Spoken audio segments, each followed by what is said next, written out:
Only one goal since joining the Penguins, Coffey's puck-rushing magic has earned him 12 assists and is making Lemieux more deadly than ever. In Philadelphia, it's been a very up-and-down season for goalie Ron Hextall. The volatile netminder started off poorly after serving an 8-game suspension, then opened with just 2 wins in his first 12 contests, looking far from his Smythe Trophy form from last spring's playoffs. However, things have been looking up as of late, and when Hextall became the first goalie in NHL history to shoot a puck into the opposition net, it reflected the recent upswing in Flyer fortunes. Though still last in offense, Philly snipers have awakened a bit, led by center Peter Zezel, who surged into the club lead with 11 goals. While behind the bench, Mike Keenan's job looks solid again, as his team brings an 8-game unbeaten streak into the Steel City. The Flyers and Penguins up next.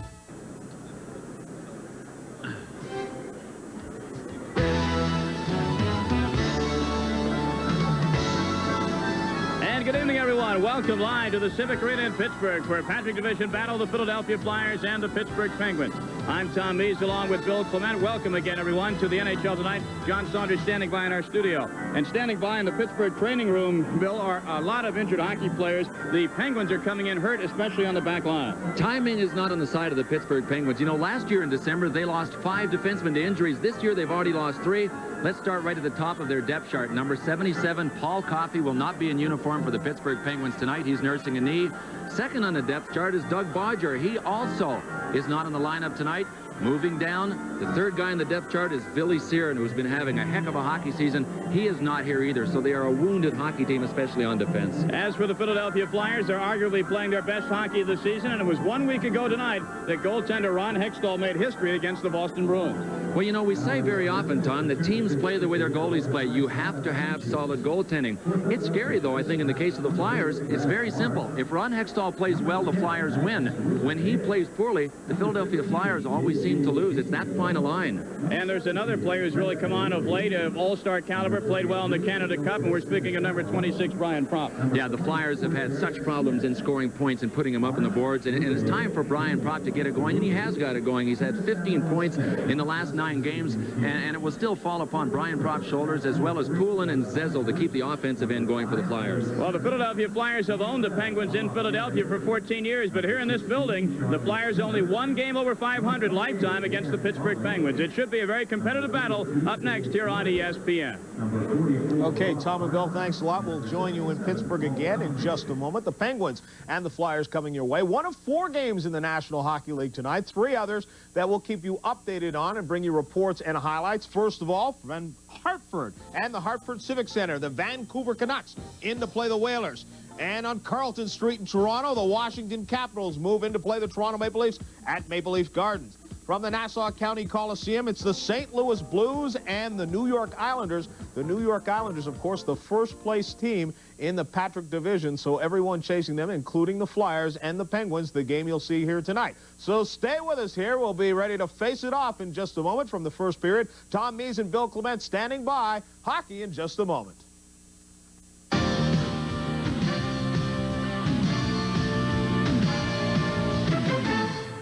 You by the crisp, clean imported taste of Labatt's Blue. It's Blue Heaven. By Volvo, a car you can believe in. And by AT&T, the right choice. It's the Pittsburgh Penguins and the Philadelphia Flyers coming your way in just a moment from the Civic Arena in Pittsburgh. These teams are tied for 3rd place in the Patrick Division. So let us take a look at exactly where the entire division stands. Yes, the New York Islanders have returned to their glory days. They stand atop the Patrick Division, just about the toughest division in the National Hockey League. The New Jersey Devils, they have to be the surprise of the National Hockey League this year. Just 3 points back of the Islanders and firmly ensconced in 2nd place in the Patrick Division. Pittsburgh and Philadelphia, as you can see, both with 29 points, so it's a very important game tonight, not just because it'll decide who will be in 3rd place, but the Washington Capitals, who are in Toronto to play the Maple Leafs tonight, could move ahead of one of those teams with a victory in Toronto against the Maple Leafs. So it's a very tough division, as usual, the Patrick Division. As we told you, the Pittsburgh Penguins and the Philadelphia Flyers, they've played each other 3 times already this season. They've each won in their home ice, so the Philadelphia Flyers, of course, have won 2 of the 3 games coming into this one. The Pittsburgh Penguins trying to even that up tonight. The Penguins and the Flyers, it's coming your way right now. Let us go out right now to the Civic Arena in Pittsburgh, where Tom Mees and Bill Clement are standing by with the opening faceoff in the first period. We'll see you in intermission.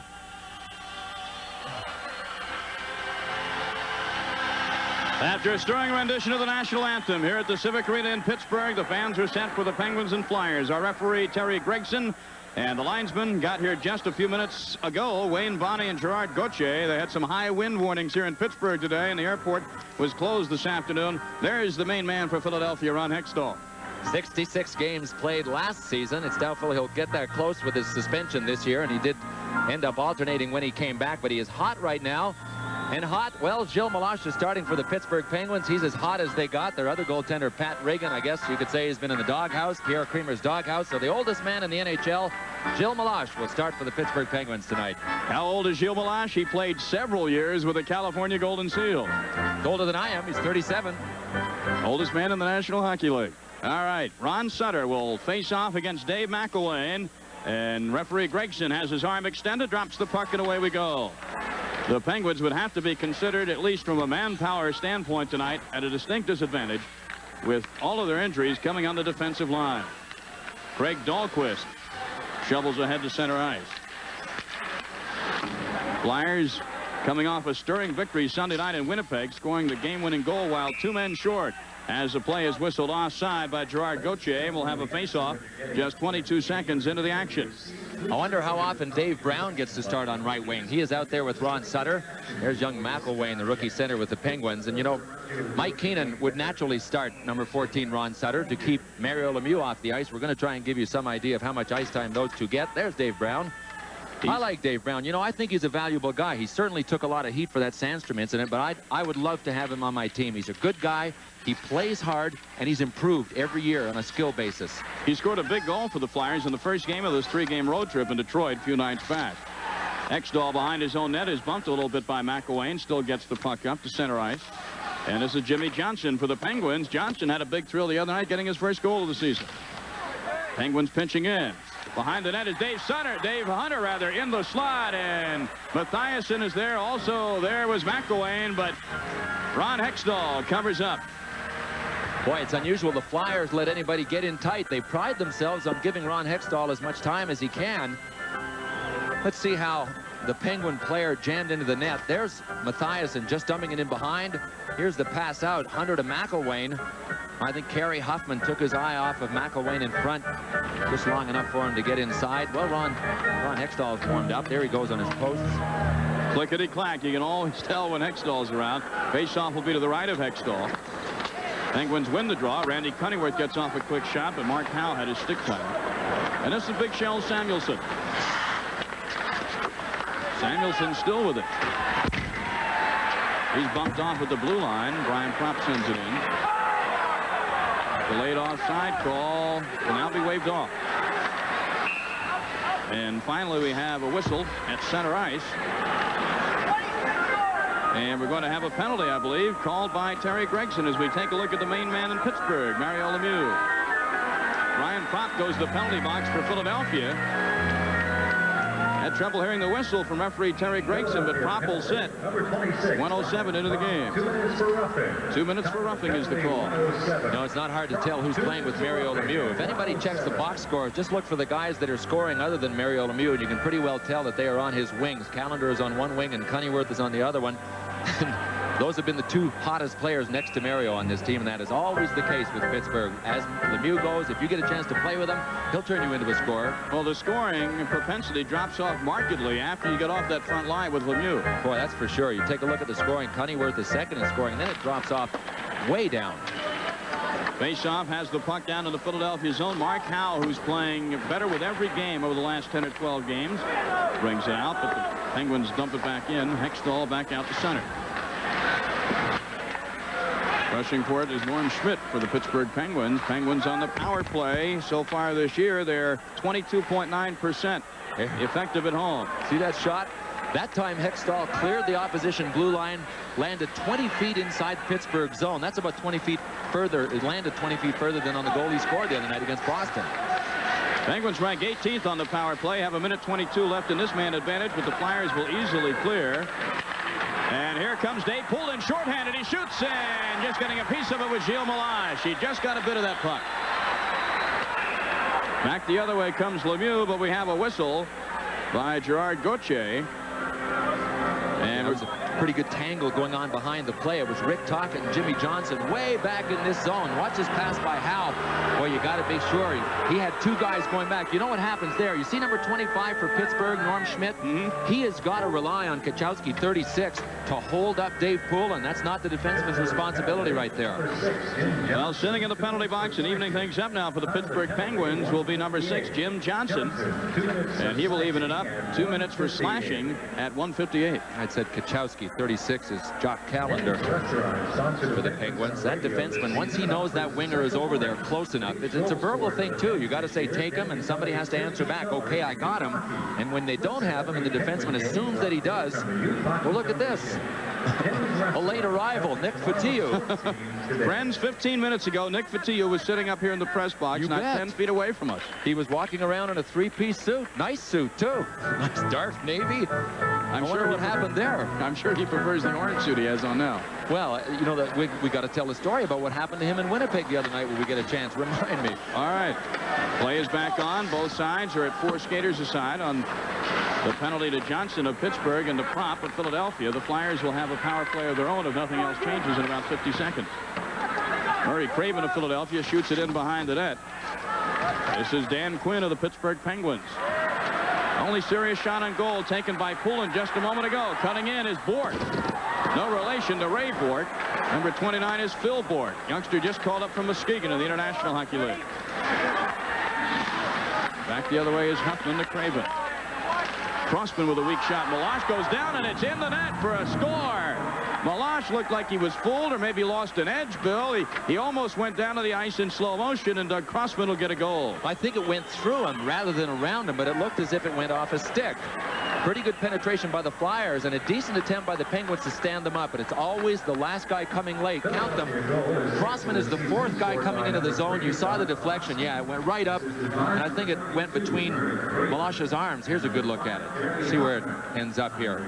There's the deflection. What, right up under his arm, or at least right tight to his body. But when you slow the play down, when you cross the blue line, that 4th guy, when you only got 4 guys on the ice on each side, a real killer. Crossman made a great play by coming late. Well, it didn't rip the net, but Doug Crossman will take it. His 6th goal of the year, an even strength goal. So Prop is still in the box for Philadelphia for another 15 seconds. Here comes Scott Mellenby. He blasts one in for the blue line, and Melange makes that save. Still 10 seconds on the Prop minor and a minute 1 second on the minor to Pittsburgh's Jim Johnson. Well, Tom, I'm looking at the official lineup sheet here, and we show Nick Fotiu as a scratch. Their last game, which was night before last in Winnipeg, in the morning skate, Nick Fotiu was told he wouldn't be dressing for the game. Well, apparently, the one story goes, the coaching staff had a change of heart and decided to suit him up for that game in Winnipeg. Everybody forgot to tell him, including the trainer. He was climbing into the shower, completely out of his equipment, when Mike Keenan came in and said, "What are you doing?" Obviously answered, "I'm going to take a shower." He said, "You're playing tonight." They got the confusion straightened out, and it happened to him 2 nights ago in Winnipeg and again tonight. Boy, you talk about a guy who's on a yo-yo, and it's not a walk in the park from the press box down to ice level, but Nick Fotiu will take it. Back to play we go as the Flyers now have a power play. 44 seconds left on Johnson's penalty for slashing for the Penguins. Philadelphia with a chance here to take an early 2-0 lead. They scored just a moment ago. Prop out of the box and with the puck. This is Samuelson on the point. Brian Prop sizing things up. Back to Pelle Eklund. There's a loose stick on the ice. Eklund. It's half a stick. Hillier broke his stick. He ended up with about 10 inches of it in one hand, and he was trying to tie up Tocchet. Now he's got a chance to go to the bench and get another one. As Samuelson goes back for Philadelphia, 15 seconds left on the Flyer power play. Flyers have not been hot stuff on the power play this year. They're ranking 19th in a 21-team league on the extra man advantage. 4 seconds left. Prop will take the shot, and it skips in front off the stick of Melange. Believe it or not, that 19th is an improvement. When we were here in November and the Flyers were playing the Penguins, they were 21st, so they're up 2 notches at least. Penguins fight for possession behind their own net. Norm Schmidt just looks at the center ice. Both teams are 5 skaters aside. Hextall lets Dan Quinn skate right in front of him and pulls the puck back and gets it out to a breaking Howe. Tocchet just dumps it in for a line change. And this is Johnson. There's still a stick loose behind the Pittsburgh goal. That's still Hillier's stick. With the puck now for the Penguins is Scott Gruel. He just came up from the minor leagues to help out in the shorthanded situation. And the puck bounces back to center all the way down to the Pittsburgh end with 15:19 left in the first period. 1-0 Philadelphia is our score. Loose puck, picking it up is Kerry Huffman. Couldn't control it. Bounces in and back over the blue line for an offside at 15:08 of the first period. It's 1-0 Philadelphia. Blue. Labatt's blue. Evening is night. Blue heaven. I hurry to my Smooth. Clean. Crisp. Labatt's blue. turn to the right. Imported beer from Canada. We'll lead you to my Labatt's blue. Yeah. heaven. 15:08 left to go in the first period. The NHL tonight on ESPN. 3 other games around the league, and our John Saunders is in our studios tracking the progress of those games, and we'll have scores and highlights as they become available throughout the evening. Face-off just outside the Pittsburgh zone. I'm Tom Mees with Bill Clement from the Civic Arena in Pittsburgh. Patrick Division battle. With it now for the Flyers is number 40, Greg Smith. But it bounces off his stick, and Mario Lemieux has it to Cunneyworth. Well, when Lemieux's on the ice, all eyes are fixed on number 66, aren't they? For good reason. Phil Bourque lifting it across ice, looking for Lemieux, but it never got there. It looked like a high fly ball to center. Puck still loose in the Pittsburgh zone. And here are the Flyers 2-on-1, but Ron Sutter can't control the back pass from Lindsey Carson. Randy Cunneyworth over the line, tries to split the defense. He's bumped off the puck. And Dave Brown lifts it back to center, and in effect, just whacks the puck down the ice to get a line change. Lemieux waiting at center ice, doesn't have a teammate in the Philadelphia zone, so he'll get a line change for the Penguins. Samuelson to Mellenby. Scott Mellenby sporting a couple of black eyes when I saw him at the morning skate this morning. Dahlquist behind the net. Dahlquist can't control it. Mellenby scores, and the Flyers take a 2-0 lead. Scott Mellenby, nobody checking him in the face-off circle to the left of Melange. Well, we hadn't even had a chance to talk about what the Flyers were going to try and do tonight. You would think, you know, that if we're smart enough to know it up here, Mike Keenan sure is, that with the Penguins without Coffey, Bodger, and Sear, and the Flyers are going to do a lot of forechecking. That's exactly what they do here. Mellenby made a real smart positional play. You could see number 34, Matthias, and look how high Mellenby comes from. He's not hanging around in deep where the defenseman can get to him. He's swarming around, swooping around up high, and then moved in. It was a perfect feed, and he one-timed it. Very quickly, the Flyers lead 2-0. So it's Mellenby, his 8th of the year. Shell Samuelson will get 1 assist. The time of the goal, 6 minutes and 3 seconds. We have a whistle and a face-off at center ice. You know, the Penguins tonight have 7 rookies in their lineup. That's just what kind of problems they're having. And, you know, the trade, they sent more bodies to Edmonton than they got here, so that left them a man short as well. And with Gruel in the lineup, who is a guy that in the early 80s played 2 consecutive seasons, 7 games each season for the Los Angeles Kings. He doesn't even qualify for a rookie. They would have 8 rookies in the lineup. And what did Pierre Creamer tell us this morning, Tom? So we can't play catch-up hockey. I mean, we just don't have the guns right now with all of the injuries to play catch-up, and we can't fall behind. Here they are. Well, they fell behind Saturday night in St. Louis, lost that game, and they're down 2-0 to a Philadelphia team that's playing mighty well right now. Peter Zezel trying to poke in the rebound of a Kerry Huffman shot. The Flyers really showing a lot of snap in the Pittsburgh offensive zone tonight. Philadelphia is undefeated in their last 8 games. 13:20 left in the first period. Some scattered boos already. Philadelphia 2, Pittsburgh 0.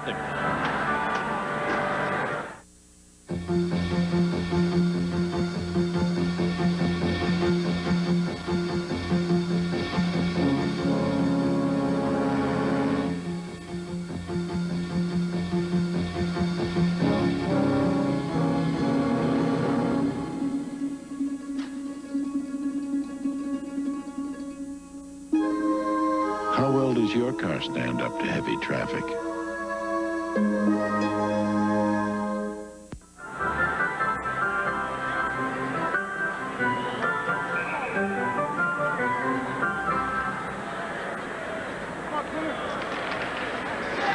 Back at the Civic Arena in Pittsburgh, I'm Tom Mees along with Bill Clement. The Flyers lead the Pittsburgh Penguins by a score of 2-0.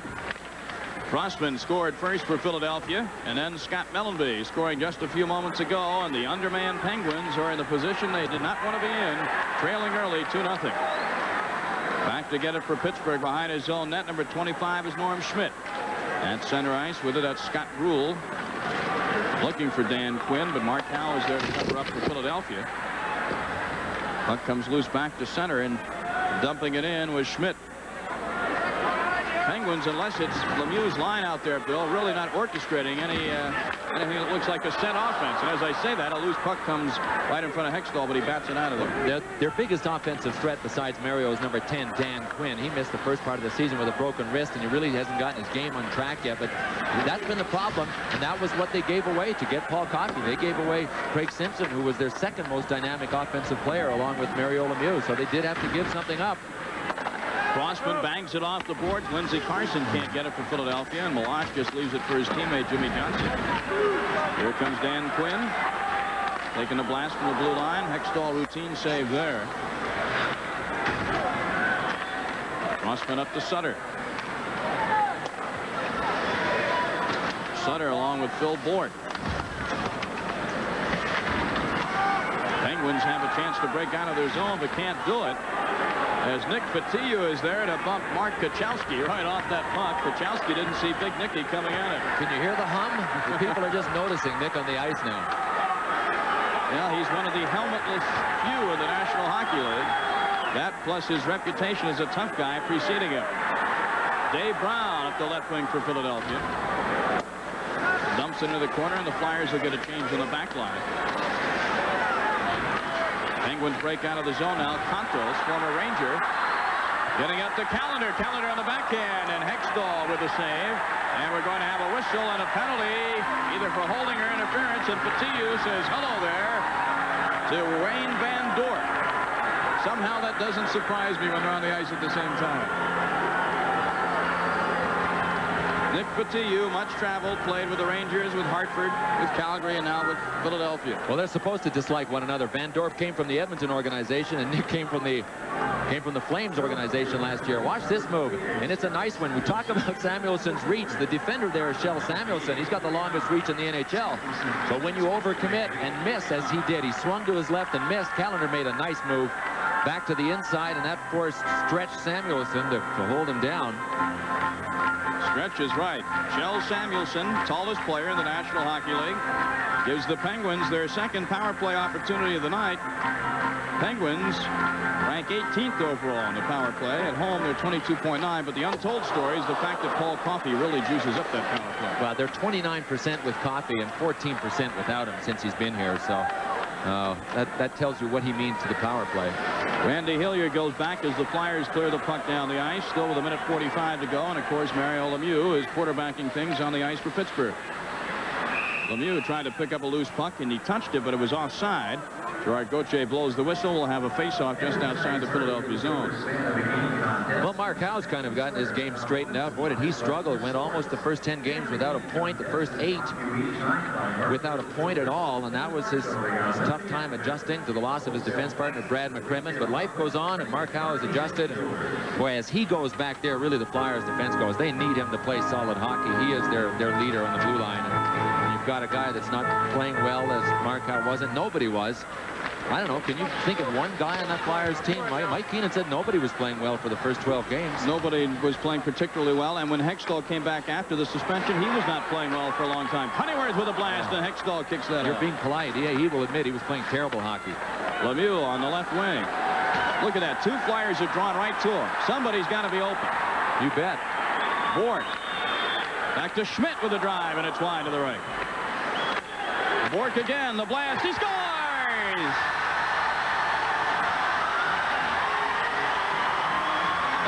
used to seeing number 77 of the Bruins from that position, Ray Boyd, but this is another man entirely. Well, you know, when you have the kind of screen setup that he had set up, it doesn't matter who the hell is shooting it. This time it's Boyd that's back there on a feed from Lemieux. Lemieux gets it here. This won't be the best angle, but he's got a double screen here. He's got Cunneyworth high. There's Cunneyworth. There's Callender in close, and I think Callender might have even deflected it through Hextall's legs, but that's the man that the shot came from, and the Penguins are back in it. Still waiting for the official. The shot came from number 29, though, Phil Bourque. He will either get the goal or an assist, and if he gets the goal, of course, it's his first. And it is Philip Bourque. And Mario Lemieux had 4 assists against the Islanders on Friday night in this building, gets the assist. So at 9:40, with Cunneyworth and Lemieux assisting Bourque, it's a 2-1 hockey game. That's what the Penguins needed. Trying to play catch-up against Philadelphia with an undermanned defense. Fans want Hextall whenever he leaves the crease to be a marked man back there. You know what I'm surprised about? The way the Flyers defended against Lemieux. You mentioned that there were 2 guys standing there. Well, we know that he's the best passer in the world. He's a better passer than Wayne Gretzky. If you have 2 men that are standing that close enough watching him, you know that you've got a numerical problem behind you, and they just stood there. You got to hurry, Mario, in that situation, especially if 2 guys are taken up standing there watching him. Zezel with the drop pass for Mellenby. Mellenby gets the shot off despite the fact that Mathiasen was all over him. Puck comes back out to Huffman. His blast is short-circuited. Zezel. Malash bats that away. And here come the Flyers right back. Craven's pass is intercepted. And this is Dave Hunter. Back up to Mathiasen. Mathiasen is taken nicely out by Crossman. However, controlling the puck for Pittsburgh was McElwain. Another shot at Hextall is quick to kick that right leg out there. And the puck goes down the ice. Will there be icing or not? No, it's waved off as Malash goes and touches the puck. 2-1 hockey game. Philadelphia leading, and McElwain is offside. Mathiasen beat him across the blue line. 8:39 left. It's 2-1 Philadelphia.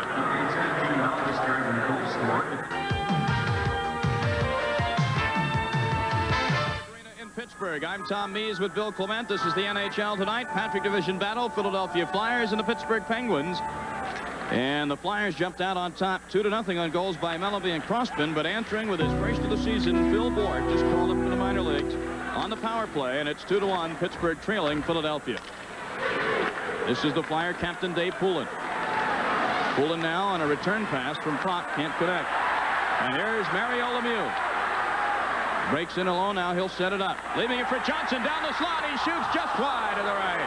He had Hextall measured up. But why do you wind up and drop your head in that case? It's one-on-one situation. You're there with Ron Hextall. It's not how hard you shoot it when you get in that close. It's where you shoot it. Jimmy Johnson, you could tell he was a defenseman. He was anxious. He wanted to score the big booming goal, it looked like, and he hit the boomer. You know, it doesn't matter how hard you shoot it. It really doesn't from that close. Schmidt dumps it into the zone. Hextall just clears it away with that excellent stick of his. Under to Propp. Propp looking for a line change. Just shoots it in, and Bourque backhands it for Pittsburgh. Contos gets it over to Van Dort. Van Dort with a shot, and Hextall the easy save. Wayne Van Dorp is not known for his goal-scoring blast from the blue line. No, but he might surprise some people with his shot. I was watching him this morning, and he surprised me. He shoots the puck a lot better than most people would think. Art Kachowski can't control. Contos does. It's onside. Pass goes awry, and Dave Brown is there to pick it up. 7:11 to go, first period. Flyers breaking in. This is Lindsey Carson. Carson is ridden off by Bourque. He never did get a good shot away on Malash. Carson bumped again behind the net. Dave Brown looking to center, but nobody home. And now we're going to have a penalty against Pittsburgh's Bourque. He was going at it back there with Lindsey Carson, and referee Gregson finally saw it up. 6:53 left, first period. 2-1 Philadelphia. Brewers on top early, 1-0 in the first. The Capitals and the Maple Leafs, it's a 2-1 lead for Toronto, the home team in the first period. And St. Louis, the Blues playing the Islanders. And in this game, it is scoreless. That one an 8 o'clock start. Let's go back to Pittsburgh now. As the Flyers set up on the power play, Bork goes off 2 minutes.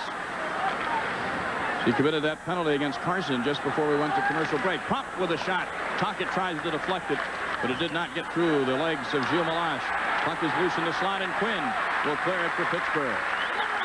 Tocchet had a nice deflection set up there. It just didn't connect. Oh, look out. Look out. Mario Lemieux shorthanded. Can't get anything going, though, in front of Hextall. That's always a frightening thought. Mario Lemieux playing with the puck in your zone and nobody's on it. Brian Propp has Tocchet in front, and Tocchet fails to connect as Malache sprawled, lost his stick, and somehow stopped that puck. He had no idea where it was going. The pass jammed Rick Tocchet, and he just tried to direct it towards Malache. Malache had no idea where it was going. All he did was try and spread out as much as one human being can. He did a pretty good job. Busquets wheels it around the boards, but not out. Lemieux finally gets it ahead. Pittsburgh is shorthanded here, but here they go 2-on-2. Lemieux takes a pass that was offsides intentionally that time by Pittsburgh's Dave McElwain. And the faceoff will come outside the Philadelphia zone, of course. 5:38 left in the period. Look at the Flyers bench. Of course, Brad Marsh is not in uniform tonight. He is not on the bench. Here's that chance earlier. We'll see about this pass that I mentioned. Jams Tocchet. You can see Tocchet was going in the forehand. He had to switch around to the backhand. Wow, was Tocchet cheering? I think he started to raise his arms. He was giving it a yay before it went in. Not so fast, Sawalski. 5:35 left in the period. 40 seconds left now on the Pittsburgh penalty to Philip Bork. And the Flyers connecting once on the power play this evening. Penguins clear behind the net. Hextall leaves it for Crossman. Murray Craven scored the winner Sunday night at Winnipeg. Busquets gets to it. This is Zezel. Peter Zezel's been on fire for Philadelphia. Long pass over Craven's stick, and Johnson gets to it for Pittsburgh. 10 seconds left now. That Philadelphia man advantage. Keeping the puck in the zone. Crossman will wind up. Looks for the deflection in front. It is not forthcoming, and the penalty to Bork is over. Well, the Penguin penalty killing, 17th in the National Hockey League, is successful that time. They're only killing penalties at home, Bill, at a 77% clip. That's not as good as Pierre Creamer would like. Dahlquist behind the Pittsburgh net. Hunter up to center ice. To Randy Hillier. To Quinn. Quinn shovels one in front of Hextall. No threat on the net. Back the other way comes Brian Dobbin. Dobbin leaves it, but for no one. No one is there to pick up the pass, and Dave Hunter, who I think has been a valuable addition as well from that Edmonton trade. He's played well for the Penguins. Really, truly an unsung guy his whole career. He's a 15-goal type of player that plays such a solid defensive game, and he's, as I said, an unsung player. His name won't show up in the scoring sheet, but the Penguins, they're throwing him out there in great defensive situations. He's killed every penalty that they've had that we've seen so far tonight. He's a valuable guy in a quiet way. Mario Lemieux breaks in over the blue line. Lemieux has Hal right on his back. The Busquets in front. Cunninworth, and he scores! Randy Cunninworth!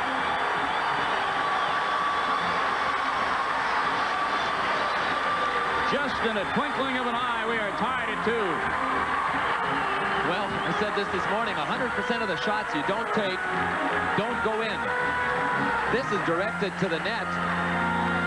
Well, who starts it all again? Look, Mario Lemieux. He's able to hang on to it, and when you hang on, you buy time. Routine shot. Did Cunninworth just tip it with the tip of his stick? Actually, they're going to give the goal to Busquets. Well, they give it to Busquets. Even if it didn't touch Cunninworth's stick, I think you could tell that Hextall was anticipating something and moved wrong on it. And I think Hextall might have been anticipating a deflection on that first goal as well. I thought Mathiasen had tipped it. So sometimes being in front, looking as if you're going to make the deflection, is as good as deflecting the puck if the goalie overcompensates and plays the deflection. Well, Busquets gets the goal, his third of the season. 3:36 left first period now. We are tied at 2 in Pittsburgh. Full of rookie faces, including their coach standing behind, Pierre Creamer. He said he had a tough enough time getting to know the Pittsburgh players. He coached in the American League. I mean, what's he going to know about the Pittsburgh Penguins? Coaching in Sherbrooke of the American League, and now he's got injuries and brand new guys that he has to get to know. And, of course, in any situation, when you're the new guy on the block, there are going to be problems. However, I would think that Pierre Creamer, when you consider all the turmoil and now the injuries he's had to deal with, has done a pretty fair job with this Pittsburgh Hockey Club this season. Well, they have some definite measuring sticks here, though, and the big measuring stick is going to be making the playoffs. That's how they're going to measure Pierre Creamer here. Yeah, they haven't done it in 5 years, and they're almost to the point now of promising. In fact, they have promised a ticket rebate of $2 per season ticket if they don't make it. But it's worth pointing out that they had a $2 increase at the beginning of the season, so they're just going to give money back. Good fiscal management, Bill. I love it. It's a great idea. These people have been through enough here. Absolutely. Penguins break out of the zone. This is Kachowski. Kachowski just lifts it in off the waffle board of Ron Hextall. Hextall and the Flyers have to be a bit stunned. They're cruising with a 2-0 lead one moment. They know that Pittsburgh is really hurting on the back line. And now 2:40 to go in the first, and it's a 2-2 hockey game. Tocchet tries to get around Hillier, but Randy Hillier does a nice job of muscling off Tocchet. Ellie Eklund tried to hold it in, couldn't do it. Penguins sweep it back to center. Samuelson has trouble controlling. Now does dump it into the Penguin zone. Randy Hillier to Hunter. This is Callender dumping it in to the left, rather Mathiasen into the left corner. Bork with a blast from center ice. We have a whistle for offside at 2:09 left in the first period. It's Philadelphia 2, Pittsburgh 2. Show tonight. I'm Tom Mees with Bill Clement. Penguins and Flyers, and there's a man that came over from the Calgary Flames, who's done a lot for this Penguin club. Danny Quinn. He takes the face-off from Peter Zessel, but it is Mellenby controlling it eventually for Philadelphia. 2 minutes even to go now in the first period, tied at 2. Scott Gruel lifts it behind the Philadelphia net. Busquets keeps it in from the point, the right point, and Hextall had to come out and redirect the puck out of harm's way. Quinn buzzing around now. Troy Loney causing some trouble in the Philadelphia zone. Flyers can't get it out.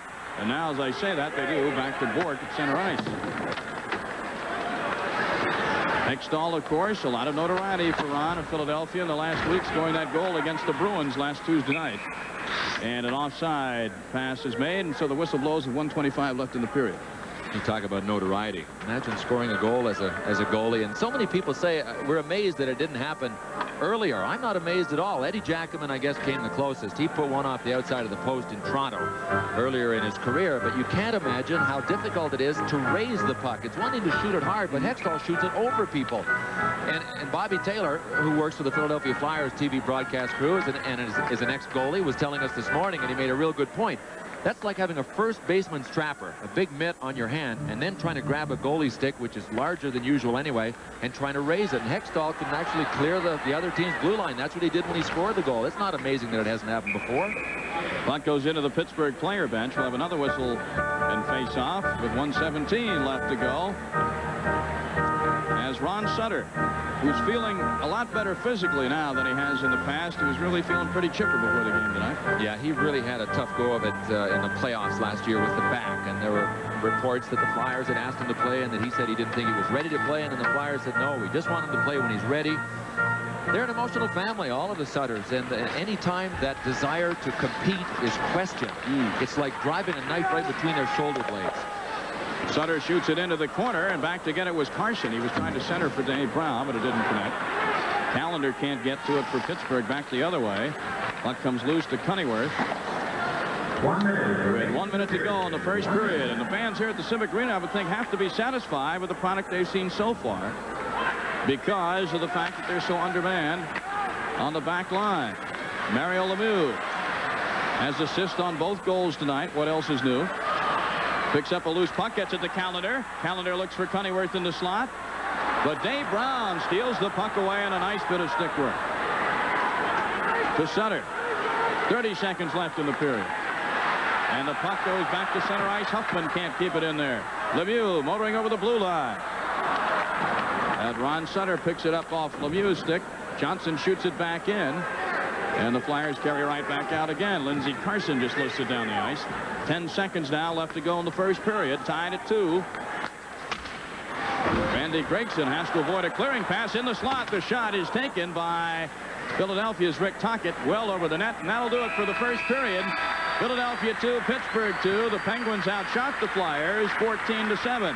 Gio Malash and company skate off the ice. It was Scott Mellenby and Doug Crossman for Philadelphia.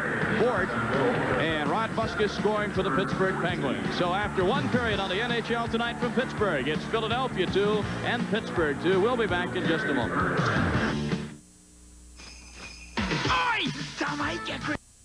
Oh, for a bit of positional play. Norm Schmidt backed in and lost his balance as Eklund came towards him. Watch Schmidt. He'll stumble once, and he stumbles a second time. 25 White. Watch him.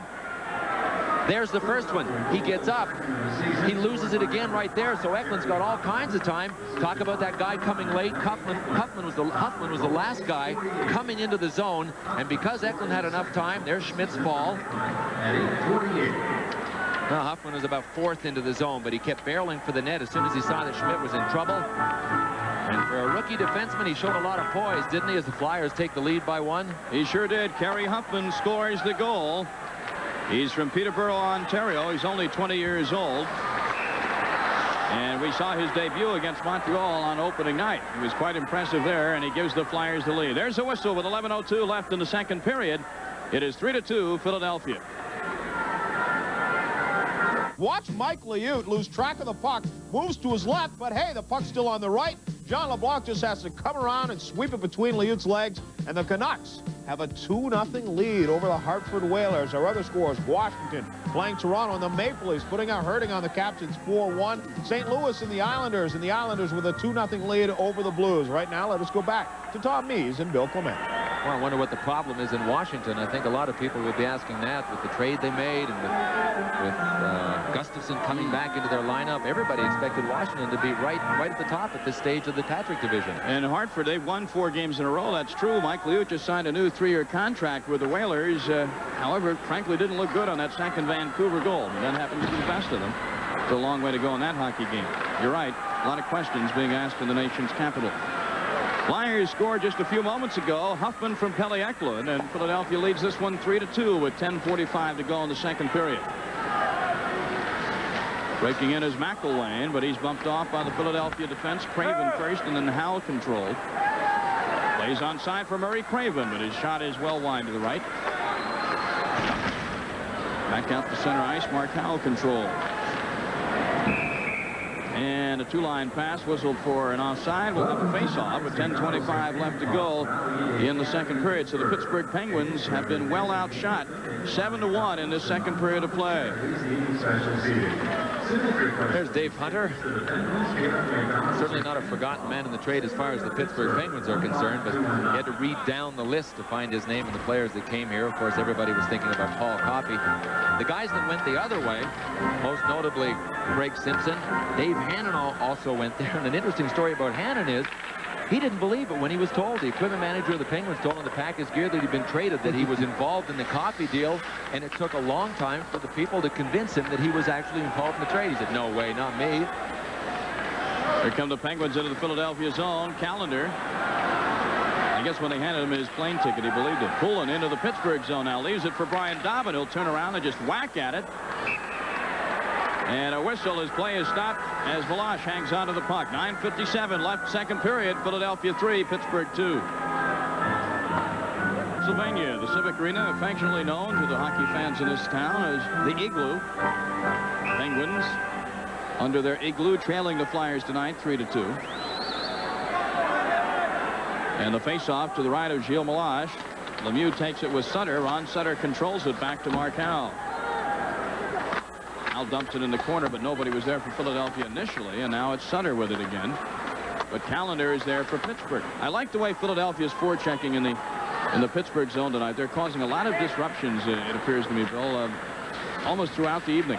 Well, they're sending 2 men in very aggressively, which they have to. We talked about it earlier in the game.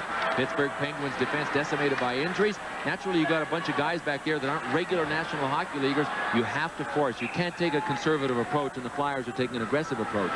And the face-off is called as the puck is frozen just inside the Philadelphia zone. Let's look at some stats from that first period of play. Yeah, we tracked offensive zone time of possession. You could see that Pittsburgh, rather an even period, and that I think is indicative of the score. Very often it isn't. there's a look at the hits in the first period. Pittsburgh had more, and Pierre Creamer said, that's important for our team. We're definite underdogs tonight because of our injuries, so we have to go out and really introduce the fact to the Flyers that we are going to play a hockey game. There's ice time. See Mario Lemieux, 9:38. That's half of the first period. A little more than Ron Sutter, mostly because Lemieux kills penalties and plays the power play. Sutter doesn't do both. He doesn't get much power play time with the Flyers, but pretty close. Ron Sutter, in a game in Philadelphia earlier this year, held Mario Lemieux off the scoreboard. And Sutter is one of the best in the league at shadowing an opponent. We have another whistle for an offside with 9:10 left in the period. There's Pelle Eklund. He's starting to crank it up, too. And, you know, I've always maintained that there are certain players that as they go, the team goes. I think Pelle Eklund's the opposite kind of player. As the team goes, Pelle Eklund goes. He is a follower. He will not lead you out of the woods, but he will follow you out of the woods. So once you get the main cylinders going, Eklund's the kind of guy that will kick in and really get his game going, too. That's what he's done lately. Back to play in the Philadelphia zone. Flyers try and knock it out. They do, but Norm Schmidt is there for Pittsburgh. And the Flyer goal scorer of a few moments ago, Kerry Huffman, carrying the puck out for Philadelphia all the way to the Penguin zone. Schmidt takes him off the play, though. Troy Loney. And this is Doug Crossman. Stan Quinn intercepts. Loose puck in the slot, but Brian Propp is there to cover up. Propp comes back the other way. Leaves it for Tuck at the drive, and down goes Milosh to make the save. The rebound to Propp. We're going to have a penalty. Terry Gregson has called a penalty, and we have some angry words exchanged in back of the Pittsburgh net.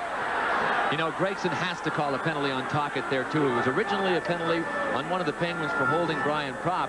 You got to think he's going to call Tocchet for a slash, and that's an inopportune slash. The Flyers would have a chance to get a power play and to go up by 2.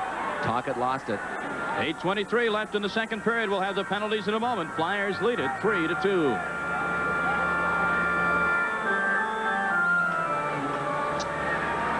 At least one on Busquets and one on Tocchet. Turned out to be just one on Busquets. Our referee Gregson. There's the first penalty. We'll try and get a look behind the net at Rick Tocchet coming in. Watch him swing around here. Now, whether he misses or not, to me, that's a call Gregson has to make back there, but he decided not to. So, as we talked about, the Flyers will have a power play. It's not even strength at all. Well, Rod Busquets sits in the penalty box. 2 minutes. And the Flyers with a face-off to the right of Gilles Milosh. Puck comes back out to center. Penguins have done a pretty decent job shorthanded tonight. They did give up the 1 power play goal in the first period. Huffman to Peter Zezel. And Lemieux just shadowing both men back in the Philadelphia zone. And good job of wasting some time. But as I say that, Flyers break in 2-on-1. Mellenby with a shot. Milosh the save. Defense clears it momentarily. Can they get it out of the zone, though? Lemieux finally has it, and Mario Lemieux is going to take off. He's got Crossman to beat. Lemieux in the slot, and Crossman dives. And Lemieux still got the backhander away. How does he do that? I mean, how did he even beat Crossman? Oh, right between the feet. He must have had 4 inches to put the puck through his skates, and the puck's 3 inches wide, so he had a ½ inch to spare, I guess, on either side. That turns on the crowd here at the Civic Arena. They've been quiet tonight. The Penguins have never had the lead in this game. You know what happens, too, Tom? You get psyched out. You know that Lemieux's eyes get real big when he sees Doug Crossman back there. I mean, he basically has an easy time of it when Doug Crossman's back. The other thing is working against Crossman. He's saying, oh, no, here I go again. What am I going to do this time? And when you lose your confidence against a guy like Lemieux in a one-on-one situation, it becomes an adventure every time he comes down on you. Sooner or later, you're going to be dead meat. Pelle Eklund behind the Pittsburgh net, though, for Philadelphia. To Markow, he closes in, and the shot is a save in front as it hit Dahlquist, the defenseman. Now Dahlquist and Dobbin along with Jimmy Johnson. Exchanging pleasantries to the right of Gilles Milosh with 7:01 left in the second period. And Dahlquist made a nice play in getting it. There's Dobbin who was poking away at it. Mario Lemieux. Here's this long rush. Watch how he goes to his backhand through Crossman. Right here. Come on, give me a break. You're not supposed to be able to do that, especially on your backhand. And then he puts it on net beside. Now here down at the other end is Philadelphia's Howe. Yeah, all kinds of trouble for the Penguins in front. But Dahlquist spreads out. I thought Howe was shooting it over him. It looked as if it had deflected down to him, but Jimmy Johnson does the supporting thing and comes in to try to move one of the Flyers out of the way. Dobbin it was that was trying to poke it out from under Dahlquist. Off the faceoff, Brian Propp had an excellent opportunity in the slot, just couldn't pull the trigger. And now this is Propp with the puck. Fakes the shot, passes to Eklund behind the net. 22 seconds left on the Flyer power play, and another penalty will be called by Terry Gregson. And it will be against the Penguins as Dahlquist touches up. And Philadelphia will have a brief two-man advantage. There's still 16 seconds left on the Busquets penalty. And the slash is the call, and I believe Randy Hillier is the guilty party. You know, Dobbin was doing the work in the trenches directly in front of the net, and I think it was either Eklund or Prop that was moving towards the net. There's Dobbin 7. Watch him in front. Dahlquist is trying to beat on him with the stick. Watch on the right of your screen. Keep watching. He's going to come. There's Prop coming to the net. Oh, that's a heck of a call. And it wasn't Hillier at all. If we can see, I think it was Dave Hunter. Just going out to the right of your screen, what he did was pitchforked Brian Prop's feet out from under him from behind. So he got the wrong guy. He got one of the Penguins, but it was Dave Hunter. It wasn't Hillier at all. See that a lot in basketball, where you see phantom fouls called against the guy who's nowhere near the play. Well, the only reason that this might be critical for the Penguins is that it's a defenseman, and it's a regular defenseman. And they're undermanned back there, and with this other penalty to kill off, I think they probably would have preferred Hunter in there than Hillier. So Mario Lemieux and company have their work cut out for them now. They will be 2 men down. Flyers will have a 2-man power play for 16 seconds. Then Busquets comes back on the ice. And, of course, the full 2 minutes to be served by Hillier. So this should be interesting, especially if Eklund can win the faceoff, and he does.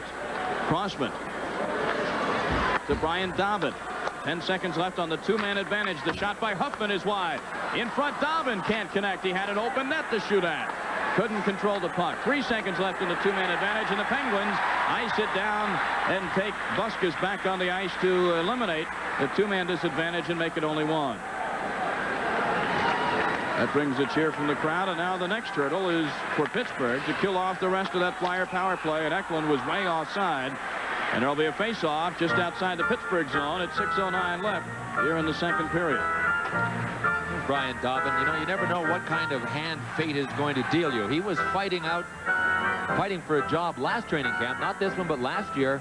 And basically it boiled down to Brian Dobbin or Scott Mellenby. Well, didn't Dobbin go and bust up his knee in training camp and ended up on the shelf? And Scott Mellenby went on to have a pretty decent rookie season. Now, as a result of more injuries, Dobbin gets his chance, but it was a year late in coming. He's 21 years old from Petrolia, Ontario. Dobbin is from... That's where he was born. Petrolia, Ontario. The Hunters are from Petrolia as well, as is Bobby Gould from Washington Capitals. It's the eastern equivalent of Viking, Alberta, where the Sutters are from. The Hunters are from Petrolia. Marching to Petrolia. All right, that's enough for that. Or something like that. Peter Zezel controls the faceoff for Philadelphia, and Murray Craven is taken down by Lemieux, who almost did it all, almost got the puck out of the zone, but Flyers control. Craven. He has Samuelson back at the blue line. Likes to go behind the net to Tocchet. This is Mellenby. Tocchet to Craven in front, and Malash makes the stop as he was hugging the post. Here we go. And here we go. He's right.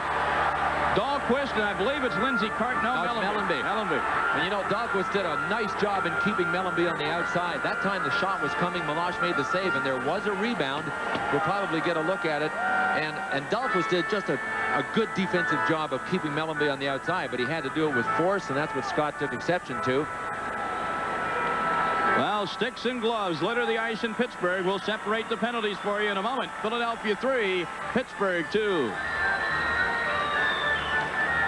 On the board, Cote with a shot from the point. It gets caught up, and Evason with the rebound sends it home. Vancouver still has the lead, however, after 2 periods. It's 2-1 at Hartford. Let's go back to Pittsburgh, the Penguins and the Flyers. Thank you very much, John. Tom Mees and Bill Clement with you. And we're trying to get it straight, the penalties with Dahlquist. Here's how it started, Tom, before we get to the penalties. There's Ford, Dahlquist in front. See him keeping Mellenby to the outside? There's the shot. Malash leaves a big rebound there. And away they go. Okay, you want to go? A couple where you know what happens. Guys end up face to face, and very often they say, you want to go? You want to go? And before anybody can even answer, one of them has dropped the gloves. But very often, it's a result of a challenge. You want to go, that somebody drops the gloves and starts throwing them. Well, the result here is that Scott Mellenby receives an additional 2 minutes for instigating that fight. Both Mellenby and Dahlquist got 5-minute majors for fighting. Mellenby's number is on the board there for another 2 minutes. I think that Mellenby got 4 minutes extra beside the 5, and I believe that I heard Dahlquist ended up with 2 and 5. Mellenby ended up with 4 and 5, so it's a net same result, except they end up with 7 minutes even strength in the 2 minute man advantage. There's a look at the power plays for the night. Flyers, boy, they've had their chances. But to check out that statistic, I seem to remember one of the Flyer goals in the first period was a power play goal. We'll look that up. So the bottom line is that the two squads are skating 4 aside. 2-minute penalty being served by Brian Dobbin. And a minute 2 still left on the penalty to Randy Hillier, the Pittsburgh Penguins. So 5:41 left in the second period. And we have the rare situation anymore, Bill, of 4 skaters aside for the next couple of minutes or so. I miss it. Something that should come back into the game.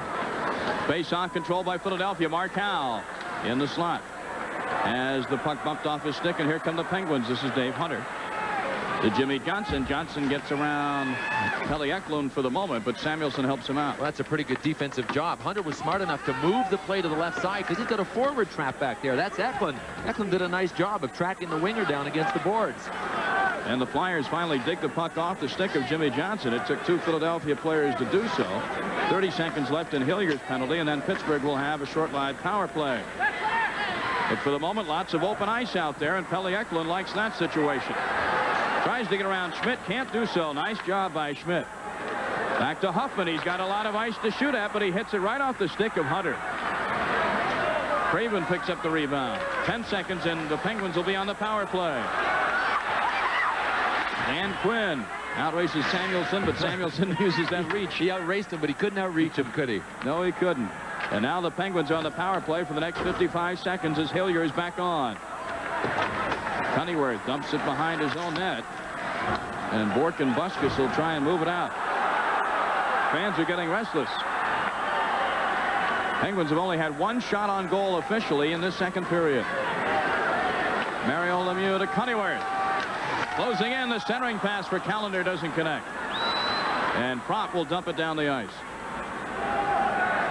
That is amazing with a man like Mario Lemieux in your lineup to have only 1 shot on the enemy net in a period.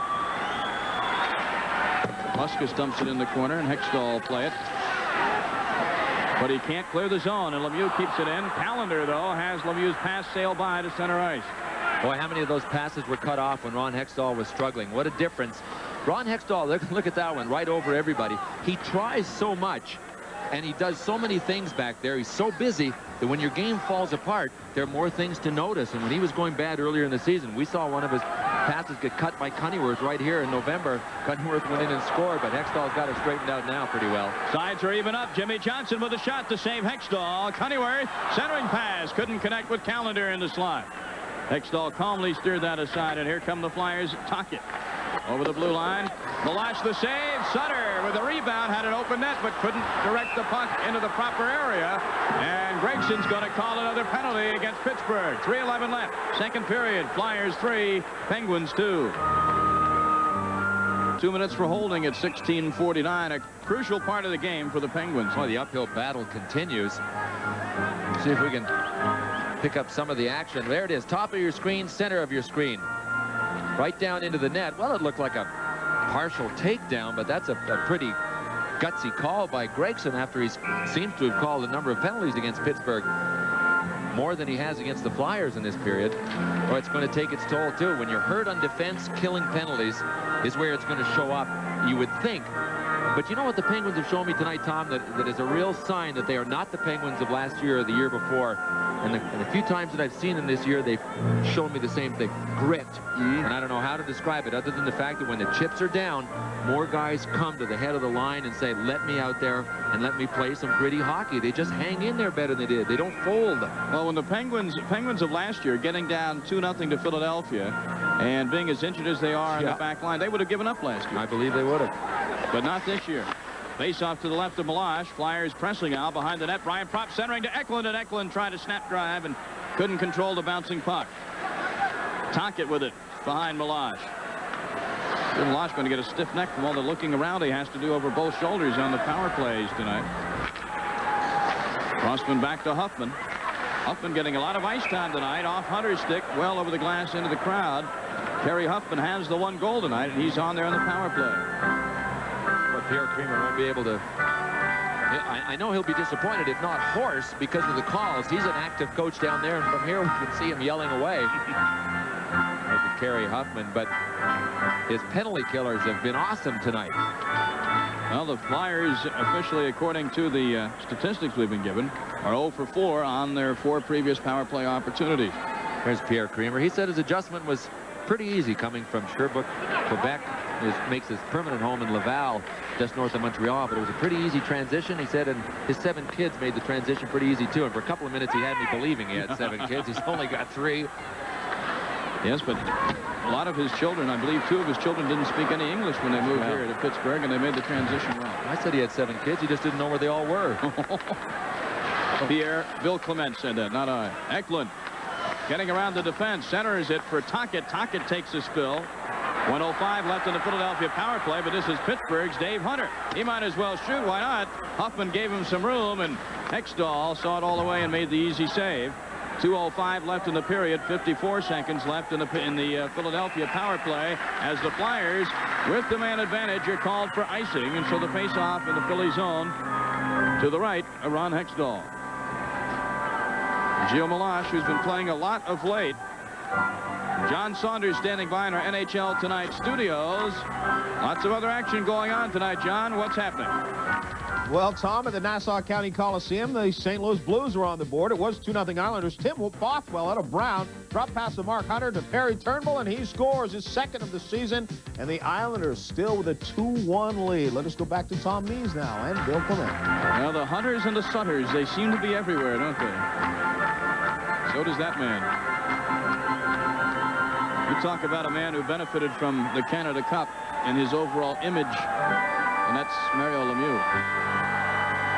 Notice he's wearing the C too now that Dan Frawley is out for most of the season. Face-off, meanwhile, in the Philadelphia zone. 45 seconds left in the Pittsburgh penalty to Randy Cunneyworth for holding. Mark Howe tries to split the defense. Can't control the headman pass, though. And Peter Zezel has it in the corner. Howe in front. Mark Howe in the backhand, and he scores! Persistence pays off for number 2, Mark Howe. You know, he was willing to stay in deep because he had Murray Craven backing him up back on defense, and Howe started that rush right through the middle all the way from the other end, but he's still way in deep. Here he is coming out of the corner. Keep in mind, he played a number of years in the World Hockey Association as a left winger, and he knows his way around the offensive end of the ice. Look at him in forechecking. Nice little chip shot to Peter Zezel, who does a pirouette. That buys him some time, but Howe makes a great play. You see how long Howe hesitated before he moved out? He didn't hesitate. Great offensive move. As soon as he got the puck, that tells you he had already read the play, anticipated what was going on, taken a look. As soon as he got it, he broke right for the front of the net. Boy, he's got a lot of dad in him. He sure does. First defenseman to score 100 points for the Philadelphia Flyers in their storied history. So Howe gets the goal. Peter Zezel, or rather 100 goals. First Philadelphia defenseman to notch 100 goals. And that, of course, was number 100 at 18-19 from Zezel and Craven. So another milestone for the Howe family, and Dad Gordy, who's probably watching back in the Hartford area tonight, justifiably proud of his son's play. Gregson blows the whistle again. And Ron Sutter seems to be a bit upset. He could be going to the Philadelphia penalty box. 1:13 left to go in the second period. It is Philadelphia 4, Pittsburgh 2.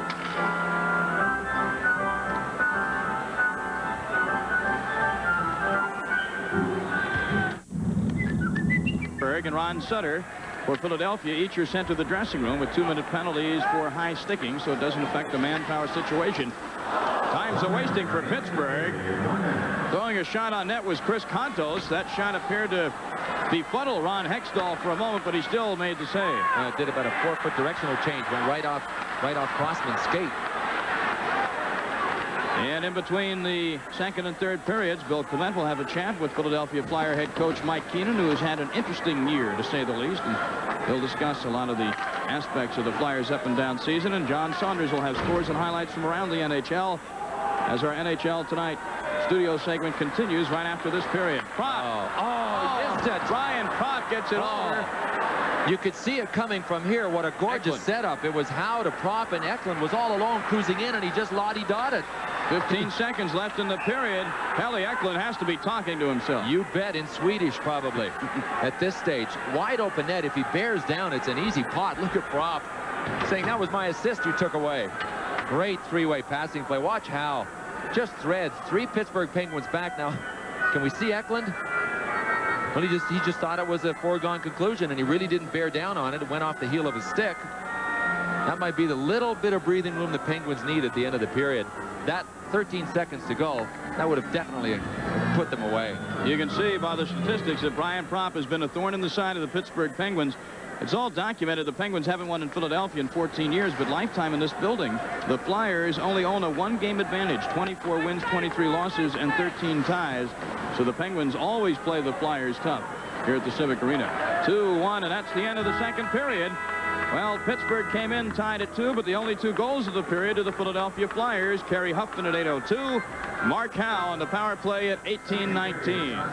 And the score after 2 periods of play from Pittsburgh, the Flyers lead it 4-2. Bill Clement will be talking to Mike Keenan in a few moments, and John Saunders standing by in our NHL Tonight studios right after these words.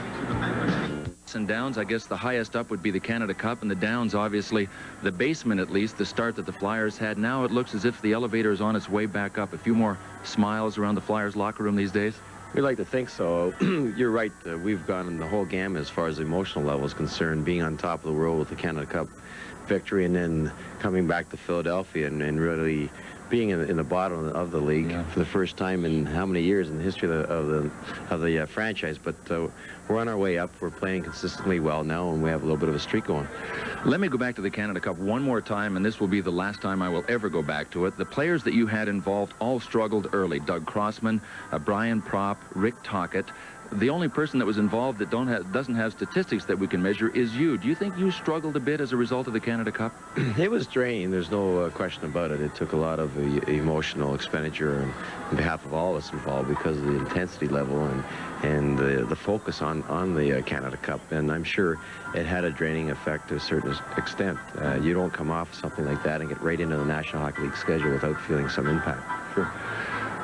You know, about every 3rd or 4th time I pick up a Philadelphia newspaper, I read that the Philadelphia players aren't completely enamored with Mike Keenan, that there's a mutiny that's just about to happen. Is it important that you are liked by your players?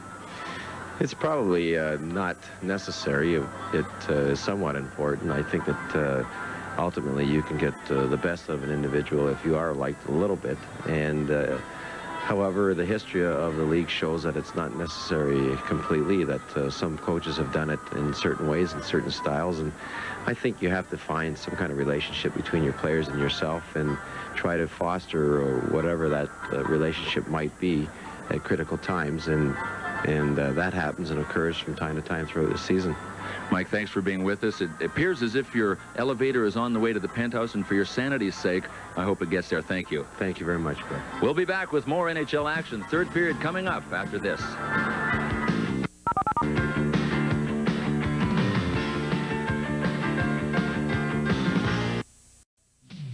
Still with a 2-1 lead over the St. Louis Blues. The Blues did not score to tie it at 2. Update that in just a moment. Let's go back to Tom Mees and Bill Clement for 3rd period action of the Flyers and the Penguins. Gentlemen. Thanks, John. That second period, a complete turnaround. Shots on goal in the first period. Pittsburgh had the best 14-7 in that second period. Philadelphia had the best 13 shots on Gilles Meloche. And Ron Hextall only had to handle 4 shots from the Pittsburgh Penguins. And we're set for the 3rd and final period of play. Huffman and Howe were the goal scorers for Philadelphia. Howe on the power play at 18:19 from Zezel and Craven. Before that, it was Kerry Huffman from Pelle Eklund at 9:48. Now you see the shots on goal total for the game, 20-18 in favor of the Philadelphia Flyers. So the Penguins undermanned, as we've chronicled throughout the night. On the back line, of course, Paul Coffey and Doug Bodger, Billy Siren, all out with injuries. Really have an uphill battle on their hands against the Flyers, trailing 4-2. Mark Howe, who played so well, actually he's played well throughout this game this evening, but especially in that second period. Into the Pittsburgh zone. Hillier winds it around the boards.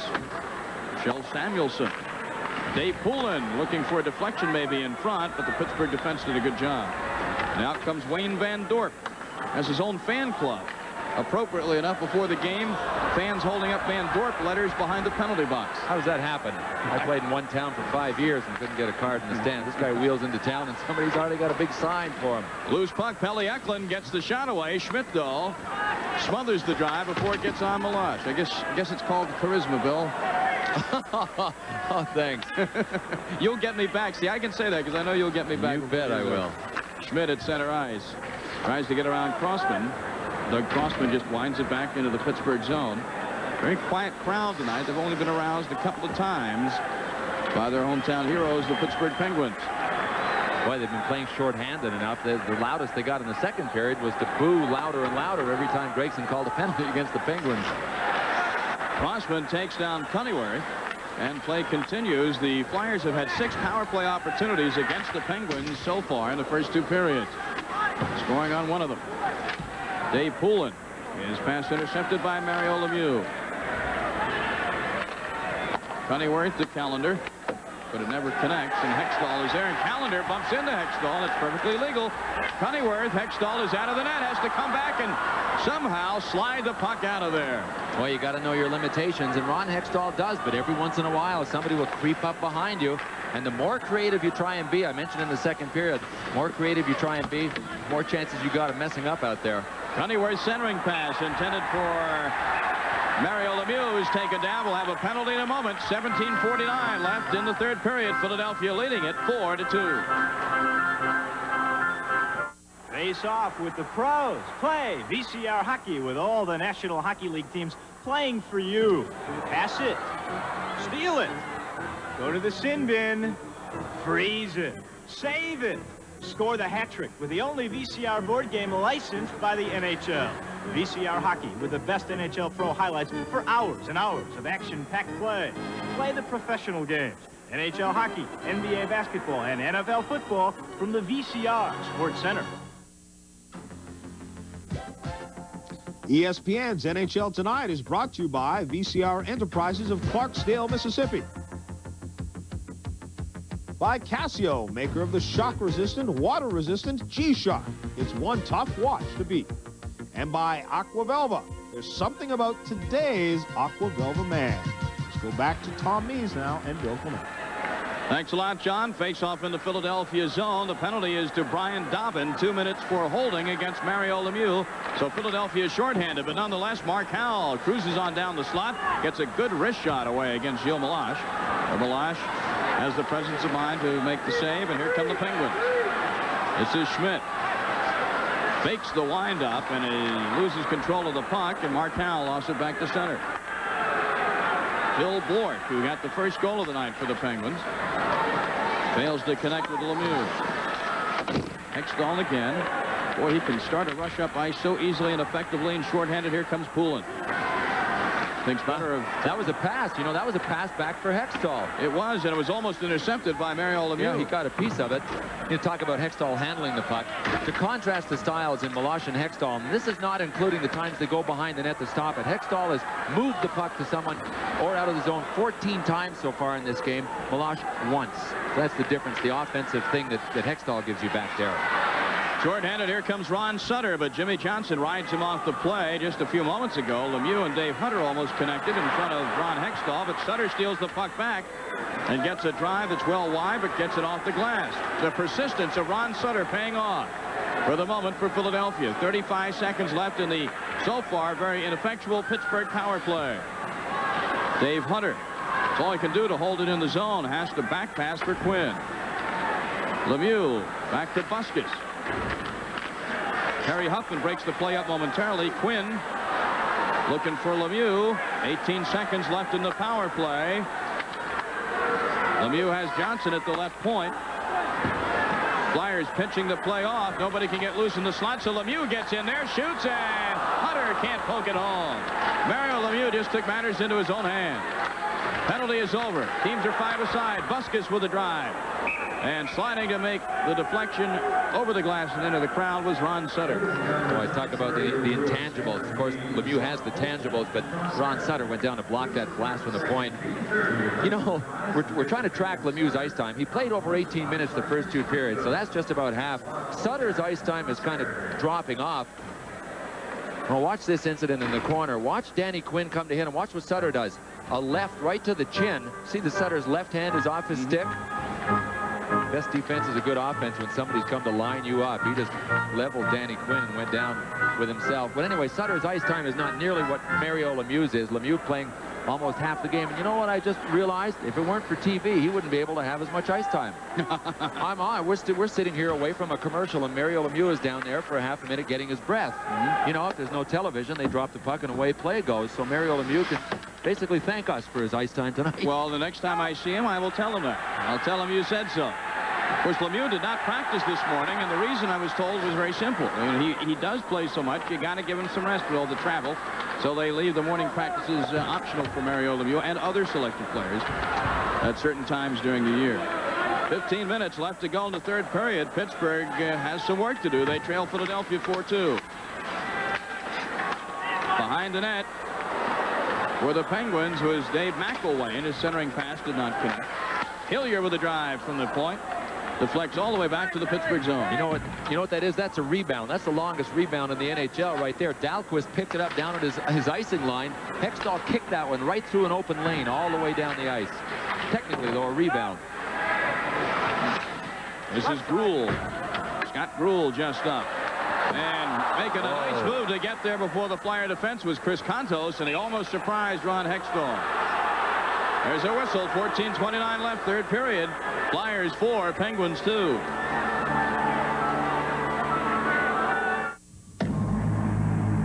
Introducing the G-Shock 5200 watch from Casio. The sports watch that's ready for action with a built-in shock absorber. It's tough. So tough, this G-Shock can take a slap in the face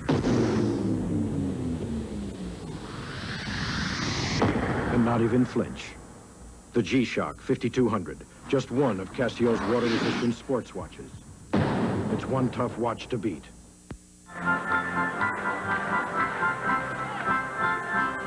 Welcome back to the Civic Arena in Pittsburgh. I'm Tom Mees with Bill Clement. The Flyers are unbeaten in 8 games, Bill, but it should be said that just prior, or rather since the Paul Coffey trade, right prior to Thanksgiving, that the Penguins have been playing some of their best hockey of the year.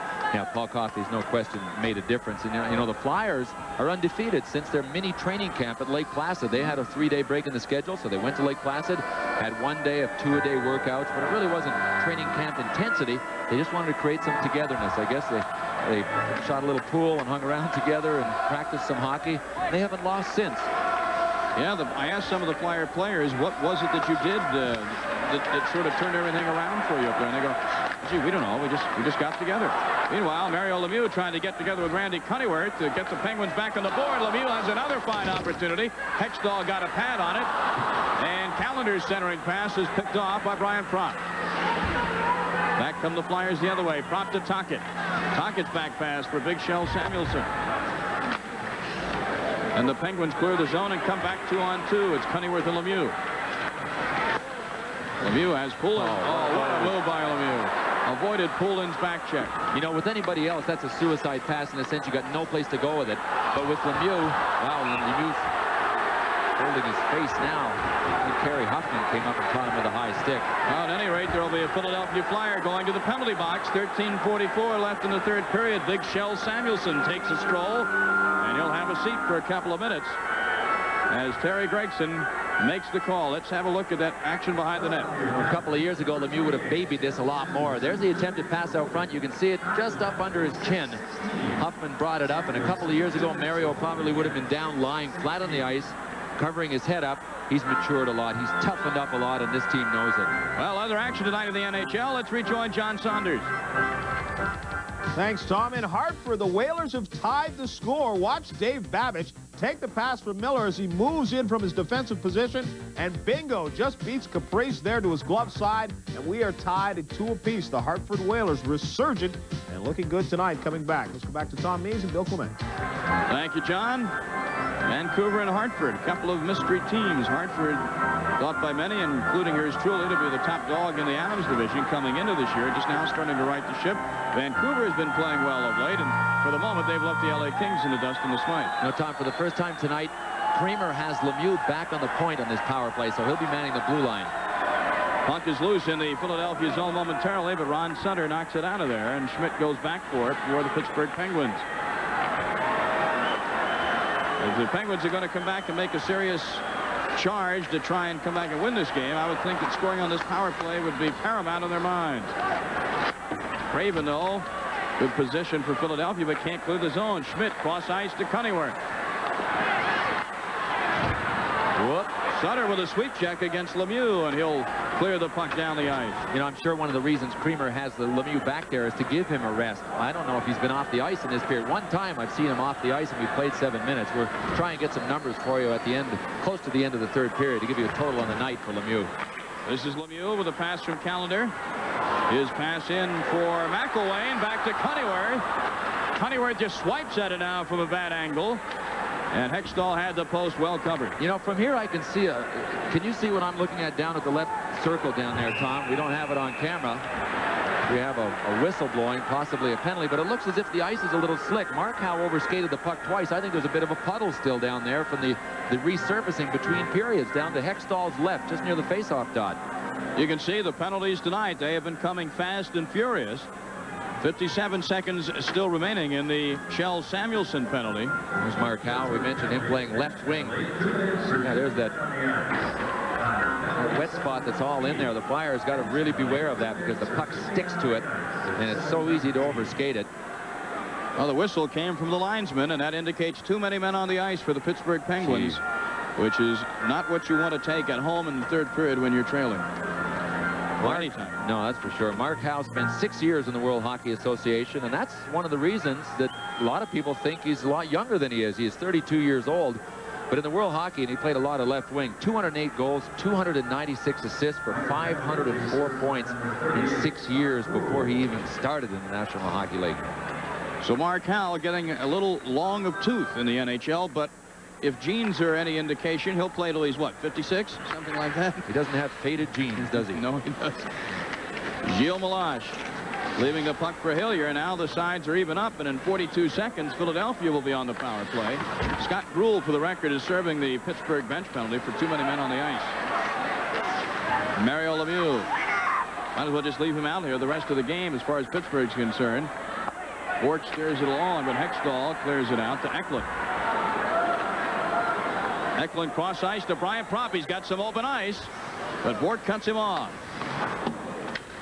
Propp thought about unloading the cannon, but thought better of it. 12 seconds, and Philadelphia will have Samuelson out of the box and have a power play. Smith and Quinn go to the corner, and it's Pelle Eklund controlling. Boy, that Greg Smith is a big one for Philadelphia. Eklund just dragging time off, and now Samuelson is back, and the Flyers are on the power play for the next 55 seconds. 11 and a half left to go in the hockey game. Peter Zezel, McElwain forechecking him. Very quiet crowd in Pittsburgh tonight. Murray Craven, he's onside, but is ridden off well. And down the ice it comes, and leaving it for Hextall is Doug Crossman. Center ice, this is Mellenby. Mellenby gets around Dahlquist into the slot, loose puck in front, and a backhand shot as he's falling down by Craven, almost connected. That would have been a sensational goal. Boy, they were in tight, too. If the Penguins happen to pop that puck out of the pack, they got a 2-on-1 coming the other way. The Flyers were all pinched in tight. Zezel calmly lifts it off the boards at center to get a line change, and here come the Penguins. Maybe they can catch Philadelphia shorthanded here, but the Flyers do a good job of setting up with their blue line. Contos gets it over to Buskus. Lindsey Carson just routinely clears it out for Philadelphia. Sutter and Brown, 2-on-2. Sutter's shot tips off the glove of Meloche. Mark Howe does a good job carrying it in deep. Howe takes the shot from a bad angle. Carson with a shot deflected off Hillier's skate. Brown and Loney go for it in the corner. Mark Howe fans on a shot, and here come the Penguins, 2-on-2. Scott Gruel with it. He's ridden off by Samuelson. The Philadelphia power play has since expired. Loney behind the net, can't center. Look at Samuelson. Looks like a dancing bear out there on skates sometimes. He's not the most graceful looking hockey player. And the puck comes back behind the Pittsburgh net for Meloche. Coutinho His second shift of the night for Philadelphia. He's looking for somebody to hit, and he finds Loney. Boy, did he ever. He's bound and determined to hit somebody, wasn't he? Well, when you sit on the bench for long enough with all that adrenaline, sometimes guys sit there, and it's like an explosion. And Nicky Fotiu is just like that. When he hits the pond, he is ready to roll. You better look out his first 15 or 20 seconds until that edge wears off a bit. Puck still in the Pittsburgh zone. Here comes Jimmy Johnson with it. Hits Mario Lemieux, streaking over the blue line, but his shot is high. Over the head of Hextall and over the net. Fotiu up the boards to Dobbin. And this is Dave Poulin. Poulin gets around Schmidt. His shot is wide over the glove side of Malash. 8:50 left to go in the third period. Calendar for Pittsburgh. Well, the Penguin top line has really been shut down. Coming into this third period, Lemieux had one shot on goal in the game. You know, but we've still seen quite a bit of him, and that the Flyers are really defending against him well. But I'll tell you, he's trying his best out there. I'm really been impressed with the effort that we've seen from Mario Lemieux. Perhaps not the results as far as his chances to score, but don't forget he's got assists on both Pittsburgh goals. Yes, he's made his presence known. Randy Hillier around the boards and out for Cunneyworth. The NHL tonight on ESPN from Pittsburgh. Flyers lead the Penguins 4-2. Hillier with a shot, and it deflects off Hextall's stick. Here's a quick one from Cunneyworth, and Hextall is right on the mark to make the save that time. He's been sharp. Sharp, real sharp. Ron Hextall, when he was struggling, was handcuffing himself on every shot. He's really back on top of his game 100%. Remarkable the change in Hextall from the last time we saw him on ESPN, which is right here in this building. Hunter with a dangerous shot as he cruised into the slot area. Actually sounded like it ticked off the outside of the post. And the sands of time running down on the Penguins. 7.5 minutes to go in the third period. Dan Quinn over the line. Centering pass for McElwain doesn't connect. Flyers are just playing great positional hockey on the defense tonight. Yeah, and you know what else they're doing, Tom, is they're continuing to send two men in deep. They still know that Pittsburgh's weakness is going to be deep in their own end. They have enough to win, but rather than protect the lead, they're going in deep. Look, Sutter's in the corner now. Craven's in behind. Sutter will probably get in deep to help. Crossman, the only man back at center ice until the Penguins come out of the zone with it. Calendar to just dump it in, and Cunneyworth goes to chase. Calendar to Johnson, and Johnson's shot nails Murray Craven, and he is one hurting hockey player as he heads to the Philadelphia bench. Lindsey Carson comes down. Now Sutter and Lemieux jousting at one another, and Lemieux. Boy, he turned around and gave it to Ron Sutter. Sutter was hooking him. He gives it to him again as Cunneyworth with a shot. And Lemieux and Sutter may go off for coincidental minors as the whistle blows. They should have had him earlier for coincidental minors. And what you have, folks, is two people doing their jobs. Sutter's doing his job. Lemieux's doing his job pushing back. 4-2, Philadelphia. Fancy perfumey aftershave. It's got to be a quarterback's locker. Real guys who get mud on their uniforms use rugged, honest stuff. Ice Blue Aqua Velva. There's something about today's Aqua Velva, man. Look for Aqua Velva Christmas gift sets. Today's copper top battery, so completely improved, it'll last up to 30% longer than the one we made just 3 years ago. Today's Duracell lasts 30% longer.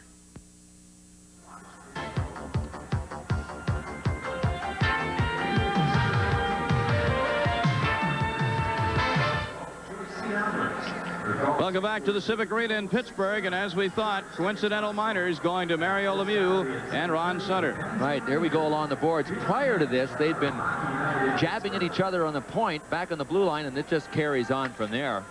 They just continue to push at one another, and you know, Ron Sutter has done what he wanted to do, and that's get Mario Lemieux off the ice. There sits Sutter, there sits Lemieux. They're both off for 2 minutes, 6:35 to play. That's 2 big minutes that Big 66 won't be on the ice. So good job by Sutter. You know, what are you going to do if you're Lemieux? You have to act, you have to stand up and defend yourself sooner or later. Face off to the left of Ron Hextall. Flyers clear it out. Brown gets it over to Lindsey Carson, who wheels it around. That's Lemieux's 26th penalty minute of the season. Sutter just accumulated his 67th. You know who else has played quite a bit in this hockey game? We talked about him starting the game, Dave Brown. There he is in the corner. Mike Keenan showing a lot of confidence in some of his players. that really don't play a lot. And to me, that will come back to you later on in the season when you've shown that confidence early. 6:14 to go. Flyers still lead it 4-2. A tradition of horsepower. For the second consecutive year, Budweiser racing teams captured 3 national championships. Bobby Rahal in the Bud Indy car. Kenny Bernstein in the Budweiser King. And Jim Cropfeld in Miss Budweiser. It's a tradition of horsepower that keeps Budweiser ahead of the pack. Racing fans,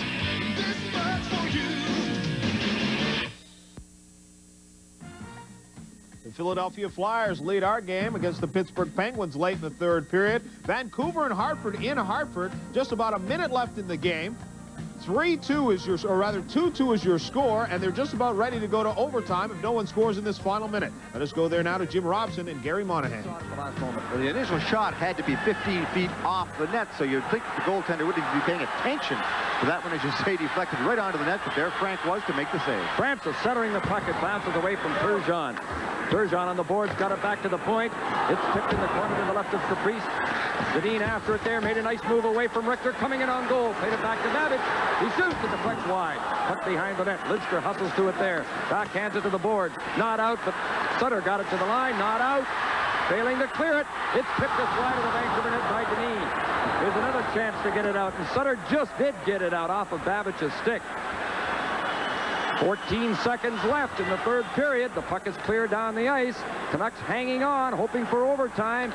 6 seconds left in the period. Puck shot in the Vancouver zone, and they're going to get their overtime because they're hanging on at this stage. Puck is iced again as the horn goes to end regulation time. Well, that's the third period. The Whalers and Canucks set to go to overtime as you look at Mike Liut and Frank Caprice. We'll check in on that game in just a moment, as well as we want to go back to our game, the Philadelphia Flyers and Pittsburgh Penguins. So stay with us. Plenty more hockey to come your way on ESPN.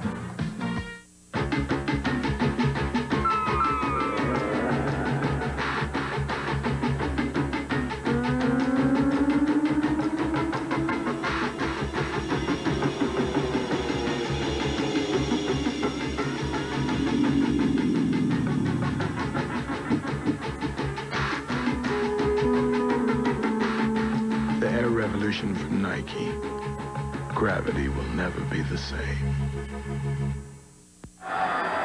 Welcome back to the Civic Arena in Pittsburgh. I'm Tom Mees with Bill Clement, and the man of the moment again is Ron Hextall, and he doesn't enjoy being the man of the moment because of this type of exercise. No, but we're wondering, we were just talking when we were away, Tom and I, about whether he was left a choice here. Here's Troy Loney. He's poking away. Now, what do you do if you're Ron Hextall? Well, he did get up pretty high on him, didn't he, with the stick? And Tom, you said, what else are you going to do? I said, I'm not sure I would have come up that high with him on the stick, but that's about all he could reach from where he was. You're fair game when you're in there poking away at it. Well, and also one of the Flyer defensemen had a bear hug around Loney and forced Loney down low. I don't think Hextall was going for the head area intentionally. I'll tell you what, if he had wanted to hit Troy Loney in the head, he would have hit him right across the head. He hit him with the flat of his stick, kind of off the shoulder. Well, Hextall is going to wind up with a 2-minute penalty for slashing. 2 minutes for slashing. And Troy Loney, actually, Hextall gets 4 minutes for slashing. Loney gets 2 minutes for slashing. The end result is that the Pittsburgh Penguins have a 2-minute power play. Well, he's probably going after his record, not intentionally. 104 penalty minutes is the National Hockey League record by goaltenders. Ron Hextall broke a long-standing record that was held by Andy Brown, who finished his NHL career right here for the Pittsburgh Penguins, one of the last maskless goalies in the mid-70s. Can you believe there was a goalie playing with no mask? Of course, he drove stock cars in the off-season, so that would tell you about his intestinal fortitude. His mental state of mind as well. Wow. Well, Peter Zezel, for the record, will be serving the 2-minute penalty assessed to Ron Hextall. Actually, the 2 of the 4 minutes. The 4-minute penalty to Hextall. And it winds up in a 2-minute power play for the Pittsburgh Penguins, who are trailing 4-2 with 5:25 to go. We'll be checking in on that Hartford-Vancouver game as time permits. They're going into overtime, tied at 2. Dan Quinn setting up for Pittsburgh behind the Philadelphia net. This is Cunneyworth. Backhand pass. Hunter. Quinn. Cunneyworth. Remember, Lemieux's in the penalty box. Hillier to Cunneyworth, and his drive is blunted by Brian Propp, and this is where the Penguins really miss Lemieux. Hillier Drive is well wide to the left. The rebound, and Poulin knocks it back to center. Well, the Penguins just weren't able to read what was happening there. Both Prop and Poulin were really hugging the blue line. That means there's a huge lane between the blue line where Prop and Poulin are and back in tight to the net. And the Penguins never brought anybody back out from in deep to open up that whole deal there. There was all kinds of open ice in the middle of their box that they never capitalized on. Whistle blows for an offside at 4:38 left in regulation time. And Philadelphia, on the strength of second period goals by Kerry Huffman and Mark Howe, lead 4-2. And that's the man that the Penguins can't wait to get back on the ice, Mario Lemieux. Hextall assessed a 4-minute penalty for slashing. And Troy Loney got only 2 minutes. 1 minute 3 left in the penalty to Hextall. You know, depending on how many whistles there are, I doubt that Mario Lemieux is going to get off the ice between now and the end. Murray Craven will get his share of ice time. You know, I guess there was one bright spot. We mentioned earlier that there wasn't for anybody on the Flyers that was doing anything good. Murray Craven's had a pretty decent first part of a hockey season, hasn't he? Yes, he has. Craven for the Philadelphia Flyers, 9 goals, 16 assists. And he got the big game winner up in Winnipeg on Sunday night while the Flyers were 2 men short. Then again, Ron Hextall took 2 penalties. One was an automatic for shooting the puck over the glass. That's certainly not intentional. The other one was a slash.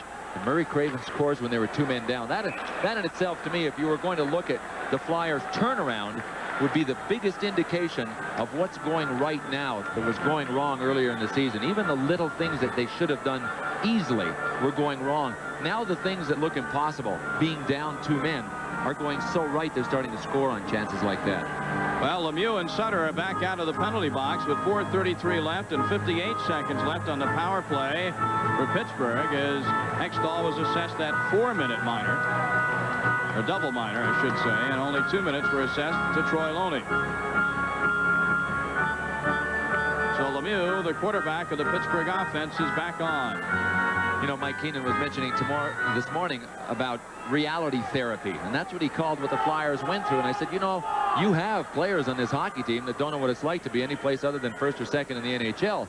It might be a lesson well learned about just how bad it feels to be down. Bill, we're seeing Pittsburgh, as we look at Dave Poulin of the Flyers, we're seeing Pittsburgh play without Paul Coffey.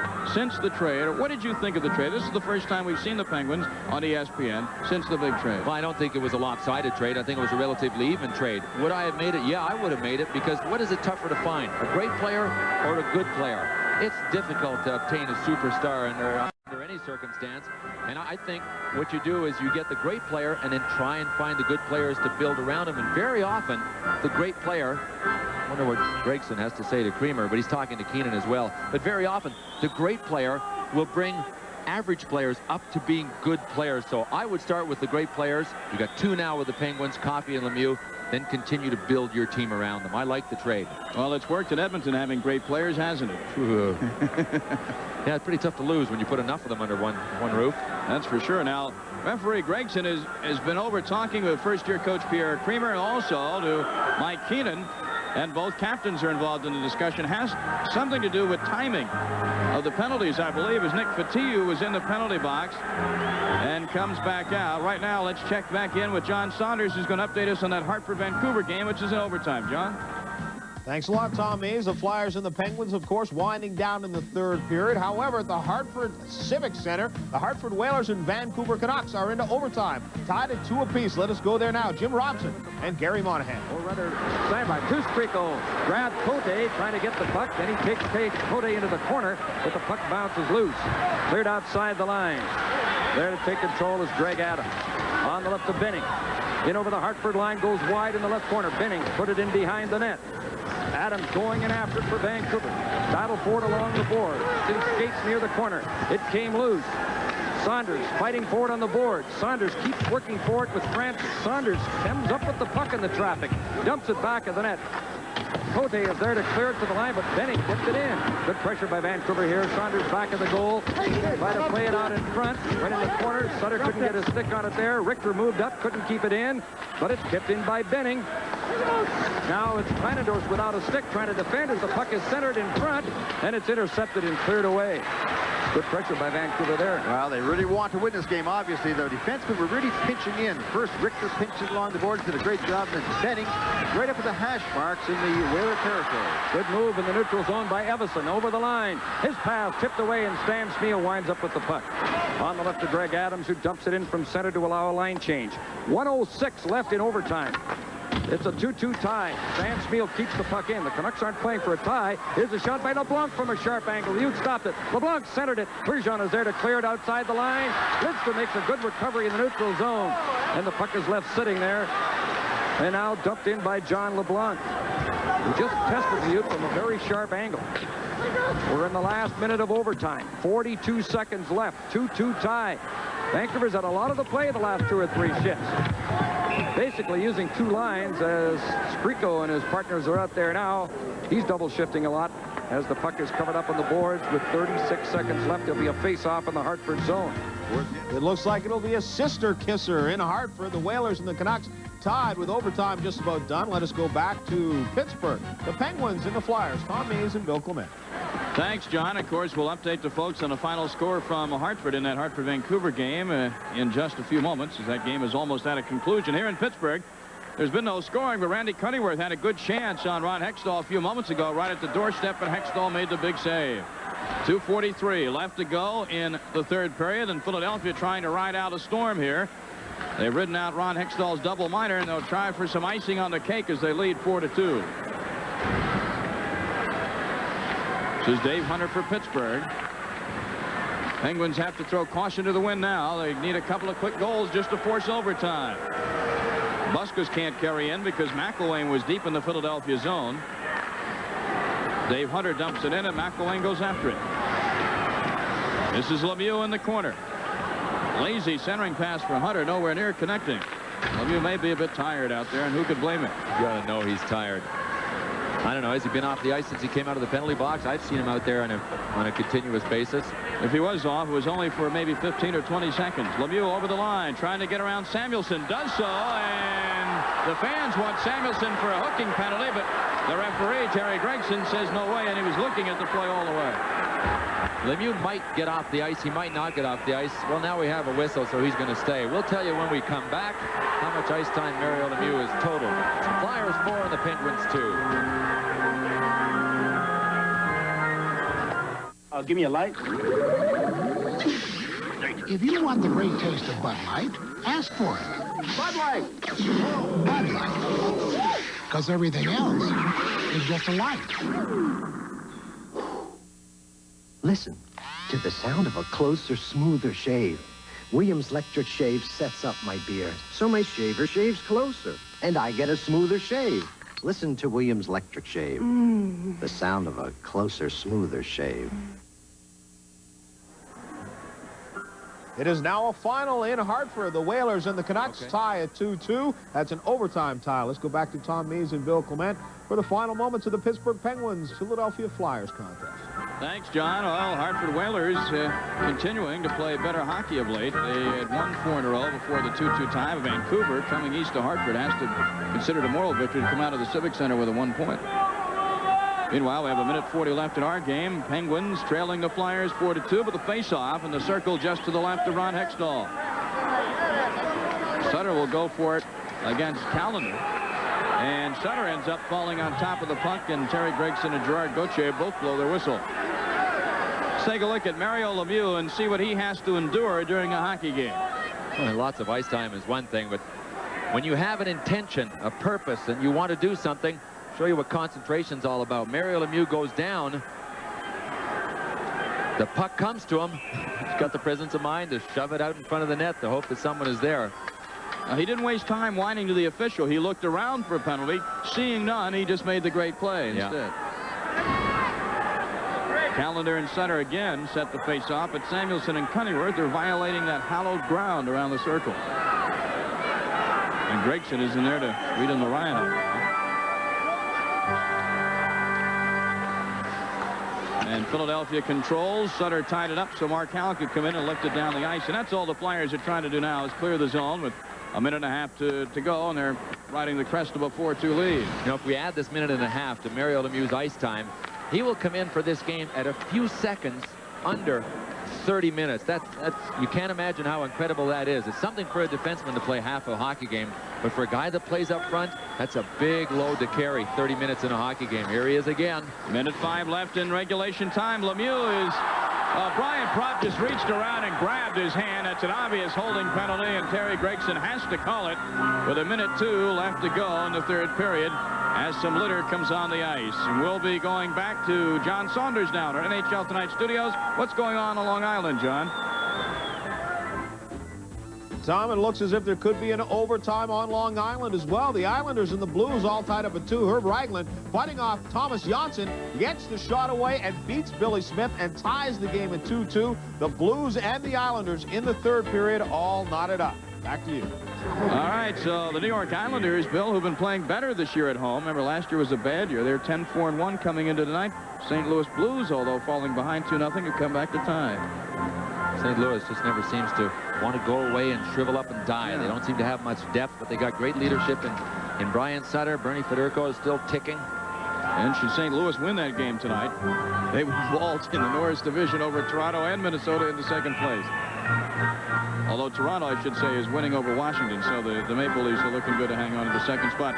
If Philadelphia hangs on and wins, speaking of a close race, Philadelphia would vault over Pittsburgh into third place by themselves in the Patrick Division and only trail New Jersey, which is idle tonight, by 3 points. So the Flyers are coming on. They are undefeated in their last 8. Meanwhile, Propp sits in the penalty box for the last minute and 2 seconds of this hockey game, going off with the holding penalty.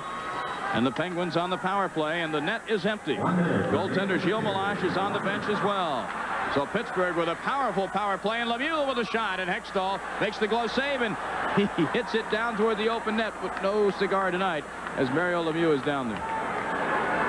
Hextall made the save. He could hardly wait to dump it down on the ice and push it toward that enemy net. Banking it off the boards is Howe. 38 seconds left. The Penguins with a 6-4 skater advantage, but they've only had that one shot by Lemieux on goal. Less than 30 seconds left in the game. Hextall again to his teammate Poulin. Flyers just trying to dump it out of the zone, but Callender keeps it in. And a whistle in front. Hextall now, and Cunnyworth. Real interesting sequence of events. Samuelson definitely tripped Cunnyworth, and Gregson didn't call it. Cunnyworth gets up, goes cross-checks Samuelson right down onto his face in front of the net because he talked to Gregson, and Gregson said, I'm not going to call it. Cunnyworth says, okay, I'll go ahead and take it into my own hands. Then Hextall comes out and tries to flatten Cunnyworth. That's the whole sequence. All right, let's take a look at some of the action we saw just a moment ago. But this is following up. Well, there's Cunnyworth that just came in off the right and tripped Samuelson. Now watch Hextall move out. Says, well, Samuelson's not going to fight back. I'll fight back for him. The kind of guy I'd love to have him on my team. And you know, the more you hate a guy, and everybody hates Hextall that doesn't play on the Flyers team in the NHL, but the more you hate a guy, really simple, the more you want him on your side. Same with Dave Brown, same with Bobby Clark when he played. The more he's hated, the more you'd like to see him in wearing your colors instead of the opposition's colors. And with 16 seconds left to play in this hockey game, cups litter the ice now, and the maintenance crew here at the Civic Arena, which right now consists of Wayne Bonney and Gerard Gauthier, has to come in and do some cleanup duty, because this is a very dangerous situation. Throwing foreign objects on the ice could hurt players of either team, and obviously you want to clean the ice 100% before you drop the puck and start play, even with only 16 seconds left to go. So Hextall is out there telling Terry Gregson why he did it. Meanwhile, Brian Propp sits in the penalty box for Philadelphia, enjoying the view. Scored his goal the other night, got his second car. He's only trailing Wayne Gretzky by 9 cars now. He got one for his playoff performance last year, and the Flyers gave him a car for scoring a goal. Yeah, Mike Bossy used to own the biggest car lot in the NHL with all those awards he won, but now Wayne Gretzky, 11. Gretzky Motors has passed him by, right? Can you imagine? 11 cars he's won. Unbelievable. Nice to win a set of tires once in a while, let alone 11 cars. 16 seconds left to play in this third period. Of course, John Saunders will be by to update all the scores from around the NHL tonight. We have one final in already, Hartford and Vancouver, skating to a 2-all tie in Hartford. Our score is 4-2. Hextall gets a couple of minutes for cross-checking. And Cunningworth gets 2 for cross-checking.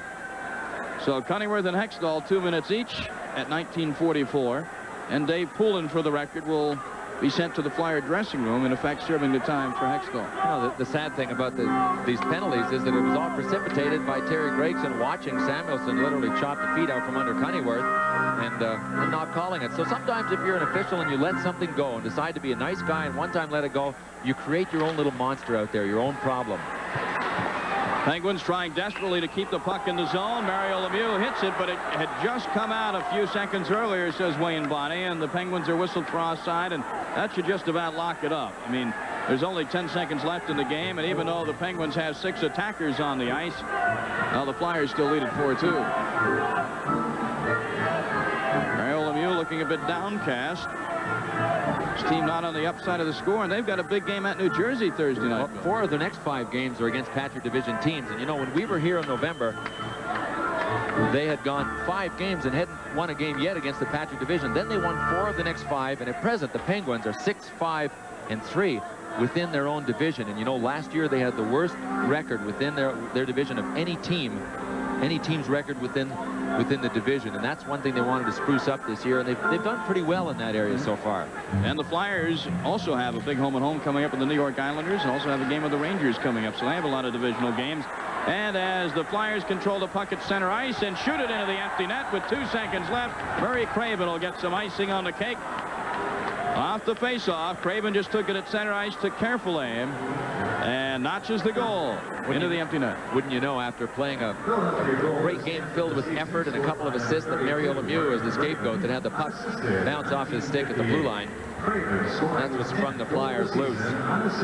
Craven gets Lemieux right there. It had to jump over his stick just when he was trying to pull it over the blue line. See Craven make sure he was over that center line. You don't want that face-off to come back deep into the zone if you miss. And that's the end of the hockey game as the final horn sounds. Our final score, the Flyers win it by a score of 5-2 as Murray Craven scores at 19:58 here the 3rd period. And Bill, just a brief comment from you on the Flyers tonight going against the Pittsburgh team that admittedly was undermanned. Yeah, it was undermanned.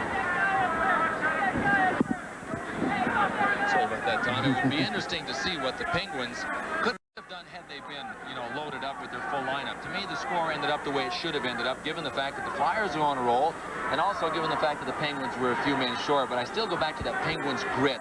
They seem to be starting to show signs of a team that's made of the right stuff. No question, the Flyers are definitely back. All right, the Philadelphia Flyers win it by a score of 5-2. They'll take on the Islanders Thursday, while Pittsburgh will journey to New Jersey. Standing by in the NHL Tonight studios, here's John Saunders. John. Thank you very much, gentlemen. 5-2 is our final score. The Philadelphia Flyers, the first team of the Pittsburgh Penguins or the Flyers to win in the other team's arena. The Pittsburgh Penguins had won the last time at home, and the Philadelphia Flyers had won their 2 at home. However, they win now in Pittsburgh 5-2. Now, another game that is in the 3rd period, tied at 2 apiece, the New York Islanders and the St. Louis Blues. Let us go there now. There's the final score. That was an empty net goal. Philadelphia 5-2 over Pittsburgh, and now have gone ahead of Pittsburgh into sole possession of 3rd place. I don't know whether to trust the numbers, but Judy and Larry Hornick, parents of one of our numbers fumblers here, Eric Hornick, 25 years married. 25 years married. 25 years has been nice, and you can only hope that we'll be all sitting here at a wonderful hockey game talking about 25 more making 50. All right, the silver, huh? Randy Wood with a pass up to LaFontaine, who comes over center ice. Got it in from the St. Louis line. Millen handling it. Slapped it off the glass. It went right to Wood.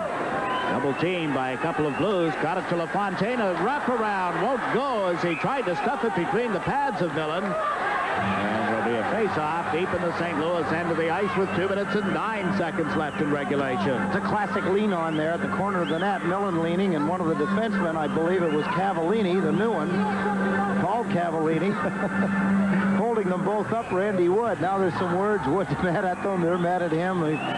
That's the first good scoring attempt. It wasn't that great. Pat LaFontaine on a wraparound. But Wood was down on the ice. Cavallini was leaning on him, and Millen decided to lean on him also. Here's Wood. He's not easy to knock down, but there's the wraparound attempt by LaFontaine. Here comes Wood. He goes digging. He needs a shovel, not a hockey stick. Now he goes down. Now there's Cavallini.